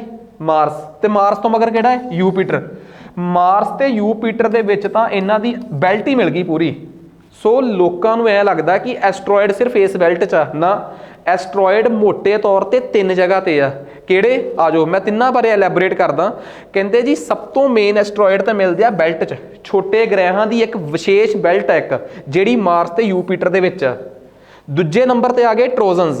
कहंदे ये वो ने जिहड़े किसी होर प्लैनेट के नेड़े दी ऑर्बिट च घुमदे आ पर उहदे च वजदे नहीं, क्योंकि ये बैठे कित्थे होए आ? ये बैठे आ लैंगरेनियन पॉइंट्स ते, जिन्होंने आपां लैंगरेंजे पॉइंट भी कह दिंदे आ पंजाबी च। लैंगरेनियन पॉइंट उही आ जिथे मैं हुणे 2 मिनट पहलां दस के हटिया, जिथे असीं आदित्य मिशन भेजना अपना, जिथे नैट ग्रैविटेशन जीरो आ, जिथे धरती की खिच ते सूरज की खिच इन्हां छोटे ग्रहां नूं एस्ट्रॉयड्स नूं बैलेंस करके रखी हुई है। तो एक तीजे नंबर पर आ जाते अपने कोल, सॉरी दूसरे नंबर, एक ये हो गए, एक आ हो गया अपने कोल, ठीक है। सो ये चीज़ आ। तो हुण नैक्सट, हुण देखो मैं हुण तक की एलैबोरेट करता तुहानूं, हुण तक मैं एलैबोरेट करता कि प्लैनेट्स की ने, ते प्लैनेट्स तो जे साइज़ छोटा हो जाए तो एस्ट्रॉयड्स की ने, पंजाबी च कह लीए ग्रह की ने ते छोटे ग्रह की ने। हुण इस तो बाद एक अगली चीज़ जिहड़ी मैं तुहाडे नाल एलैबोरेट करनी आ, दैट इज़ क्यूपर बेल्ट। बई ये की है क्यूपर बेल्ट, की चीज़ है? तुसीं कहोगे सर हजे एक चीज़ तो होर हैगी, मैटरॉयड्स, मैटोराइट्स ते मैटेओर्स, वो अगले स्टैप ते आउणगे। उस तो पहलां साडे वास्ते हुण तक असीं की एक्सप्लेन करता, सूरज, सूरज दे नाल 1 2 3 4 ग्रह, इन्हां 4 ग्रहां तो बाद एस्ट्रॉयड की बेल्ट, इस तो बाद थोड़े जे वड्डे ग्रह जिन्होंने आपां कह दिंदे गैशियस प्लैनेट। हुण मैं ये मगर एक होर बेल्ट आ जिन्होंने एक्सप्लेन करना है, ये मगर जिहड़ी आ बेल्ट आ, this is called Kuiper belt. Basically ये क्यूपर बेल्ट है की चीज़ आ? पहला तो असीं समझीए कि जिस विग्यानी के नाम से सी उन्हां दे नाम तो पिया दा नाम एजवर्थ क्यूपर बेल्ट। बेसिकली ये बेल्ट आ न्यूटन तो बाद वाली अगली बेल्ट। पहला तो तुसीं ये सुनो कि इस बेल्ट नूं लैके विवाद की होया सी। इस बेल्ट नूं लैके सब तो पहली वाली रौला छिड़िया सी 2004-5 च। कहते इस प्लैनेट तो मगर एक छोटा जिहा होर प्लैनेट आ जिहदे नाम नाल मैं इज़ नहीं वाज लाऊंगा, मतलब है नहीं सी लाऊंगा, नाम सी प्लूटो। ਇਹ ਸਾਡੇ ਆਮ ਗ੍ਰਹਿਾਂ ਵਰਗਾ ਇੱਕ ਗ੍ਰਹਿ ਸੀਗਾ, ਪਰ ਜਦੋਂ ਇਹਦੇ ਗ੍ਰਹਿ ਨੂੰ ਚੰਗੀ ਤਰ੍ਹਾਂ ਦੇਖਿਆ ਗਿਆ, ਇਹਦੇ ਨਾਲ ਛੋਟੇ ਛੋਟੇ ਹੋਰ ਗ੍ਰਹਿ ਇਹਦੀ ਸਾਈਡ ਤੇ ਪਏ ਸੀ। ਕਿਸੇ ਨੇ ਕਿਹਾ ਕਿ ਧਰਤੀ ਜਿਹੜੀ ਔਰਬਿਟ 'ਚ ਘੁੰਮਦੀ ਆ ਉਹ ਤਾਂ ਸਾਰੀ ਖਾਲੀ ਆ, ਮਰਕਰੀ ਜਿਹੜੇ ਔਰਬਿਟ 'ਚ ਘੁੰਮਦਾ ਉਹ ਵੀ ਸਾਰਾ ਖਾਲੀ ਆ, ਸ਼ੁੱਕਰ ਜਿਹੜੇ ਔਰਬਿਟ 'ਚ ਘੁੰਮਦਾ ਵੀਨਸ ਉਹ ਵੀ ਸਾਰਾ ਖਾਲੀ ਆ, ਤੇ ਜਿਹੜਾ ਇਹ ਪਲੂਟੋ ਆ ਜਿਹੜੇ ਔਰਬਿਟ 'ਚ ਘੁੰਮਦਾ ਇਹਦੇ ਅੱਗੇ ਛੋਟੇ ਛੋਟੇ ਕਈ ਗ੍ਰਹਿ ਆ। ਇਹ ਗ੍ਰਹਿ ਹੋਣ ਦੀ ਡੈਫੀਨੇਸ਼ਨ ਨੂੰ ਸੈਟੀਸਫਾਈ ਨਹੀਂ ਕਰ ਪਾ ਰਿਹਾ। ਕਹਿੰਦੇ ਨਾ ਜੀ ਐਡਾ ਸਾਈਜ਼ ਤਾਂ ਹੈਗਾ, ਸਾਈਜ਼ ਵੀ ਸੋਹਣਾ ਇਹਦਾ, ਫਿਰ ਇਹ ਗ੍ਰਹਿ ਆ, ਜੇ ਛੋਟਾ ਹੁੰਦਾ ਇਹਨੂੰ ਅਸੀਂ ਐਸਟਰੋਇਡ ਕਹਿ ਦਿੰਦੇ। ਫਿਰ ਕਿਸੇ ਨੇ ਕਿਹਾ ਕਿ ਸਾਨੂੰ ਨੈਪਚੂਨ ਤੇ ਪਲੂਟੋ ਦੇ ਵਿੱਚ ਹੋਰ ਵੀ ਕਈ ਇਹੋ ਜਿਹੇ ਮਿਲੇ ਆ ਜਿਨ੍ਹਾਂ ਦਾ ਸਾਈਜ਼ ਬਹੁਤ ਵੱਡਾ ਹੈ, ਫਿਰ ਇੱਦਾਂ ਕਰੋ ਉਹਨਾਂ ਦਾ ਵੀ ਨਾਂ ਰੱਖ ਦਿਓ। ਫਿਰ ਇੱਕ ਅੱਧਾ ਮੇਰੇ ਵਰਗਾ ਬੈਠਾ ਹੋਣਾ ਜਿਹਨੂੰ ਨਾਮ ਯਾਦ ਕਰਨ 'ਚ ਦਿੱਕਤ ਆ, ਉਹ ਕਹਿੰਦਾ ਇੰਨੇ ਚੱਕਰਾਂ 'ਚ ਪਾਵਾਂਗੇ, ਡੈਫੀਨੇਸ਼ਨ 'ਚ ਇਹ ਅਮੈਂਡਮੈਂਟ ਕਰੋ ਕਿ ਉਸੇ ਨੂੰ ਗ੍ਰਹਿ ਕਵਾਂਗੇ ਜਿਹਦੀ ਅੱਗੇ ਔਰਬਿਟ ਕਲੀਨ ਹੋਊਗੀ। ਸੋ ਉਹਦੇ ਡੈਫੀਨੇਸ਼ਨ ਦੇ ਅਕੋਰਡਿੰਗ ਜਿਨ੍ਹਾਂ ਨੇ ਇਸ ਬੈਲਟ ਦਾ ਨਾਮ ਰੱਖਿਆ ਉਹਦੇ ਨਾਮ ਤੇ ਆ ਸਾਰੀ ਦੀ ਸਾਰੀ ਬੈਲਟ ਨੂੰ ਕਿਊਪਰ ਬੈਲਟ ਕਿਹਾ ਜਾਣ ਲੱਗ ਪਿਆ, ਤੇ ਕਿਹਾ ਗਿਆ ਕਿ ਇਸ ਬੈਲਟ 'ਚੋਂ ਕਿਸੇ ਨੂੰ ਵੀ ਗ੍ਰਹਿ ਦੀ ਡੈਫੀਨੇਸ਼ਨ 'ਚ ਨਹੀਂ ਰੱਖਿਆ ਜਾਊਗਾ, ਪਲੈਨਟ ਦੀ ਡੈਫੀਨੇਸ਼ਨ 'ਚ ਨਹੀਂ ਰੱਖਿਆ ਜਾਊਗਾ। ਇਹਦੇ ਵਾਸਤੇ ਫਿਰ ਇੱਕ ਨਵਾਂ ਸ਼ਬਦ ਕੋਇਨ ਹੋਇਆ, ਡਰਾਫਟ ਪਲੈਨਟ। ਸੋ ਇਸ ਬੈਲਟ ਜਿੱਥੇ ਇਹ ਸਾਰੇ ਬੌਣੇ ਗ੍ਰਹਿ ਪਾਏ ਜਾਂਦੇ ਆ ਉਸ ਬੈਲਟ ਨੂੰ ਕਿਹਾ ਜਾਂਦਾ ਹੈ ਕਿਊਪਰ ਬੈਲਟ। ਸੋ ਸਭ ਤੋਂ ਪਹਿਲਾਂ ਤਾਂ ਮੈਂ ਤੁਹਾਨੂੰ ਇਹਦੀ ਡੈਫੀਨੇਸ਼ਨ ਦੱਸਤੀ, ਤੇ ਇੱਕ ਗੱਲ ਹੋਰ ਭੁੱਲੇ ਤਾਂ ਨਹੀਂ, ਮੈਂ ਤੁਹਾਨੂੰ ਪੁਰਾਣੇ ਲੈਕਚਰਸ ਦੇ ਵਿੱਚ nature and scope of physics 'ਚ ਦੱਸਿਆ ਸੀ ਕਿ what is parsec, what is astronomical unit. Astronomical unit ਦੀ ਪੰਜਾਬੀ ਦੱਸੀ ਸੀ ਮੈਂ ਤੁਹਾਨੂੰ, ਸੂਰਜ ਤੋਂ ਲੈ ਕੇ ਧਰਤੀ ਤੱਕ ਦੀ ਦੂਰੀ। ਤੇ ਸੋਚ ਕੇ ਦੇਖੋ ਇਹ ਕਿਊਪਰ ਬੈਲਟ ਜਿਹੜੀ ਆ ਇਹ 30 AU ਤੋਂ ਸ਼ੁਰੂ ਹੋ ਕੇ 50 AU ਤੱਕ ਆ। ਕਲਪਨਾ ਕਰੋ ਆਹ ਸੂਰਜ ਤੇ ਆਹ ਧਰਤੀ, ਸੂਰਜ ਤੋਂ ਧਰਤੀ ਦੇ ਵਿੱਚ ਦੀ ਦੂਰੀ ਨੂੰ ਕਿਹਾ ਜਾਂਦਾ 1 AU। 30 AU ਕਿੱਥੇ ਹੋਊਗਾ, 30 ਗੁਣਾ ਦੂਰ ਜਾ ਕੇ, ਤੇ 50 AU 50 ਗੁਣਾ ਦੂਰ ਜਾ ਕੇ। 30 AU ਤੋਂ ਲੈ ਕੇ 50 AU ਦੇ ਵਿੱਚ, 30 AU ਤੋਂ ਲੈ ਕੇ 50 AU ਦੇ ਵਿਚਲੀ ਜਿਹੜੀ ਸਾਰੀ ਬੈਲਟ ਆ, ਦਿਸ ਇਜ਼ ਕਾਲਡ ਕਿਊਪਰ ਬੈਲਟ। ਇਸ ਬੈਲਟ ਤੋਂ ਮਗਰਲੇ ਪਾਸੇ ਕੀ ਆ, ਤੇ ਤੁਸੀਂ ਇੱਕ ਗੱਲ ਯਾਦ ਰੱਖਿਓ, UPSC ਨੇ ਇੱਕ ਵਾਰ ਪ੍ਰੀ 'ਚ ਸਵਾਲ ਪੁੱਛ ਲਿਆ ਸੀਗਾ ਕਿ ਵੋਗਿਆਰ ਮਿਸ਼ਨ ਕਿੱਥੇ ਗਏ ਹੋਏ ਆ, ਤੇ ਸਾਨੂੰ ਪਤਾ ਹੈ ਕਿ ਜਿੱਥੇ ਸਾਡਾ ਸੋਲਰ ਸਿਸਟਮ ਖਤਮ ਹੋ ਜਾਂਦਾ ਹੈ ਨਾ, ਉਹ ਤੋਂ ਮਗਰ ਦੀਆਂ ਫੋਟੋਆਂ ਖਿੱਚਣ ਵਾਸਤੇ, ਠੀਕ ਆ, ਉਹ ਤੋਂ ਅਗਲੀਆਂ ਫੋਟੋਆਂ ਖਿੱਚਣ ਵਾਸਤੇ ਅਸੀਂ ਵੋਗਿਆਰ ਮਿਸ਼ਨ ਭੇਜੇ ਹੋਏ ਆ। ਤੇ ਮੈਂ ਤੁਹਾਡੀ ਜਾਣਕਾਰੀ ਲਈ ਦੱਸਦਾ, ਉਹ ਜਿਸ ਇਲਾਕੇ ਦੀ ਖੋਜ ਕਰਕੇ ਆਏ ਆ ਉਹਨੂੰ ਕਹਿੰਦੇ ਆ ਓਟ ਕਲਾਊਡ। ਤੇ ਓਟ ਕਲਾਊਡ ਨੈਪਚੂਨ ਤੋਂ ਮਗਰਲੇ ਪਾਸੇ ਤੇ ਕਿਊਪਰ ਬੈਲਟ ਤੋਂ ਮਗਰਲੇ ਪਾਸੇ ਬੱਦਲ ਦਾ ਉਹ ਘੇਰਾ ਏ ਜਿੱਥੇ ਹੋਰ ਕੁਝ ਨਹੀਂ ਹੈਗਾ। ਸੂਰਜ ਦੀ ਐਡੀ ਔਕਾਤ ਨਹੀਂ ਕਿ ਉੱਥੋਂ ਦੇ ਬੱਦਲ ਨੂੰ ਗੋਲਾ ਬਣਾ ਕੇ ਕਿਸੇ ਗ੍ਰਹਿ ਦੇ ਰੂਪ 'ਚ ਆਪਣੇ ਆਪ 'ਚ ਘੁਮਾ ਲੇ। ਉੱਥੇ ਸਭ ਕੁਝ ਠੰਡਾ ਹੀ ਪਿਆ ਹੈ। ਜੇ ਸੂਰਜ ਦਾ ਬੱਸ ਚੱਲੇ ਨਾ, ਉੱਥੋਂ ਮਾੜੇ ਮੋਟੇ ਕਿਸੇ ਇੱਕ ਠੰਡੇ ਜਿਹੇ ਗੋਲੇ ਨੂੰ ਆਪਣੇ ਵੱਲ ਖਿੱਚ ਲੈਂਦਾ ਹੈ, ਤੇ ਉਹ ਗੋਲਾ ਜਦੋਂ ਸੂਰਜ ਵੱਲ ਨੂੰ ਆਉਂਦਾ ਨਾ, ਖਿੱਚਿਆ ਜਾਂਦਾ ਹੈ, ਤੇ ਉਹਦੀ ਜਿਹੜੀ ਬਰਫ਼ ਆ ਉਹ ਖੁਰਨ ਲੱਗ ਪੈਂਦੀ ਆ। ਉਹ ਖੁਰੀ ਹੋਈ ਬਰਫ਼ ਜਿਹੜੀ ਆ, ਉਹਦੀ ਚਮਕ ਜਿਹੜੀ ਆ ਉਹ ਸਾਡੀਆਂ ਅੱਖਾਂ 'ਚ ਪੈਂਦੀ ਆ। ਉਸੇ ਚਮਕ ਨੂੰ ਅਸੀਂ ਪਤਾ ਕੀ ਕਹਿੰਦੇ ਆ, ਕੋਮੈਂਟ। ਸੁਣਿਆ ਹੋਣਾ ਤੁਸੀਂ ਨਾਮ, ਪੰਜਾਬੀ 'ਚ ਉਹਦੇ ਵਾਸਤੇ ਕੀ ਨਾਮ ਵਰਤਿਆ ਜਾਂਦਾ ਹੈ, ਧੂਮਕੇਤੂ। ਜਿਹਨੂੰ ਤੁਸੀਂ ਧੂਮਕੇਤੂ ਕਹਿੰਦੇ ਹੋ, ਸਭ ਤੋਂ ਪਹਿਲਾਂ ਧੂਮਕੇਤੂ 1775 'ਚ ਦੇਖਿਆ ਗਿਆ ਸੀ, ਜਿਹਦਾ ਨਾਮ ਰੱਖਿਆ ਸੀ ਹੈਲੇ ਕੋਮੈਂਟ। ਹੁਣ ਤੁਸੀਂ ਇੱਕ ਗੱਲ ਦੇਖੋ, ਕਿੱਡੀ ਵਧੀਆ ਸਟੋਰੀ ਬਣ ਗਈ ਕਿ ਓਟ ਕਲਾਊਡ 'ਚੋਂ ਕੋਈ ਬਰਫ਼ ਦਾ ਗੋਲਾ ਸੂਰਜ ਵੱਲ ਖਿੱਚਿਆ ਜਾਵੇ, ਉਹਦੇ ਖਿੱਚੇ ਜਾਂਦੇ ਹੋਏ ਬਰਫ਼ ਖੁਰੇ, ਤੇ ਉਹਦੀ ਖੁਰੀ ਹੋਈ ਬਰਫ਼ ਜਿਹੜੀ ਆ ਉਹ ਇੱਕ ਪੂਛ ਦੇ ਰੂਪ 'ਚ, ਟੇਲ ਦੇ ਰੂਪ 'ਚ ਚਮਕ ਪੈਦਾ ਕਰੇ ਤੇ ਉਹ ਸਾਨੂੰ ਦਿਸੇ। ਇਸੇ ਕਰਕੇ ਅਸੀਂ ਉਹਨੂੰ ਪੂਛਾਂ ਵਾਲੇ ਤਾਰੇ ਵੀ ਕਹਿ ਦਿੰਦੇ ਹਾਂ। ਪਿੰਡਾਂ ਵਾਲੇ ਅਸੀਂ ਤਾਂ ਕੁਝ ਵੀ ਕਹਿ ਸਕਦੇ ਹਾਂ, ਪਰ ਮੋਟੇ ਤੌਰ ਤੇ ਸਾਨੂੰ ਇੱਕ ਆਈਡੀਆ ਹੋਣਾ ਚਾਹੀਦਾ ਹੈ ਕਿ ਅੱਛਾ ਇਸ ਕਿਊਪਰ ਬੈਲਟ ਤੇ ਇਸ ਓਟ ਕਲਾਊਡ 'ਚੋਂ ਧੂਮਕੇਤੂ ਪੈਦਾ ਹੁੰਦੇ ਆ, ਜਾਣੀ ਕਿ ਕੀ ਪੈਦਾ ਹੁੰਦੇ ਆ, ਕੋਮੈਟਸ ਪੈਦਾ ਹੁੰਦੇ ਆ। ਹੁਣ ਤੁਸੀਂ ਪੂਰੀ ਦੀ ਪੂਰੀ ਸਮਝ ਪੈਦਾ ਕਰ ਲਈ ਕਿ ਓਕੇ ਸਭ ਤੋਂ ਪਹਿਲਾਂ ਸੂਰਜ ਜਾਣੀ ਕਿ ਸਨ, ਫਿਰ ਪਥਰੀਲੇ ਗ੍ਰਹਿ ਜਾਣੀ ਕਿ ਟੈਰੈਸਟਰੀਅਲ ਕਲਾਊਡਸ, ਫਿਰ ਉਸ ਤੋਂ ਬਾਅਦ ਛੋਟੇ ਗ੍ਰਹਿਾਂ ਦੀ ਬੈਲਟ ਜਾਣੀ ਕਿ ਐਸਟਰੋਇਡ ਬੈਲਟ, ਫਿਰ ਵੱਡੇ ਮੋਟੇ ਗ੍ਰਹਿ ਜਾਣੀ ਕਿ ਗੈਸ਼ੀਅਸ ਪਲੈਨਟਸ ਜਿਨ੍ਹਾਂ ਨੂੰ ਗੈਸਾਂ ਦੇ ਗ੍ਰਹਿ ਕਹੇ ਜਾਂਦੇ, ਉਸ ਤੋਂ ਮਗਰਲੇ ਪਾਸੇ ਕਿਊਪਰ ਬੈਲਟ, ਉਸ ਤੋਂ ਮਗਰਲੇ ਪਾਸੇ ਕਿਊਪਰ ਬੈਲਟ ਤੋਂ ਮਗਰਲੇ ਪਾਸੇ ਬੰਦ ਕਰ ਦਿਓ, ਕਿਊਪਰ ਬੈਲਟ ਤੋਂ ਮਗਰਲੇ ਪਾਸੇ ਆ ਗਈ ਆਪਣੇ ਕੋਲ ਓਟ ਕਲਾਊਡ। ਠੀਕ ਹੈ ਜੀ। ਸੋ ਆ ਸਾਰੀ ਦੀ ਸਾਰੀ ਸਟੋਰੀ ਡਿਸਕਸ ਕਰਨ ਤੋਂ ਬਾਅਦ ਅਸੀਂ ਇਸ ਡੈਫੀਨੇਸ਼ਨ ਤੇ ਪਹੁੰਚ ਗਏ ਕਿ ਵਟ ਆਰ ਡਰਾਫਟ ਪਲੈਨਟਸ। ਮੈਨੂੰ ਨਹੀਂ ਲੱਗਦਾ ਕਿ ਹੁਣ ਮੈਨੂੰ ਕੁਝ ਵੀ ਐਕਸਪਲੇਨ ਕਰਨ ਦੀ ਲੋੜ ਆ, ਬਿਕੋਜ਼ ਡਰਾਫਟ ਪਲੈਨਟਸ ਤਾਂ ਮੈਂ ਪਹਿਲਾਂ ਹੀ ਕਲੀਅਰ ਕਰਤਾ। ਉਸ ਤੋਂ ਅਗਲੀ ਡੈਫੀਨੇਸ਼ਨ ਆ ਗਈ ਸਾਡੇ ਕੋਲ ਕੋਮੈਟਸ, ਧੂਮਕੇਤੂ ਕੀ ਹੁੰਦੇ ਆ।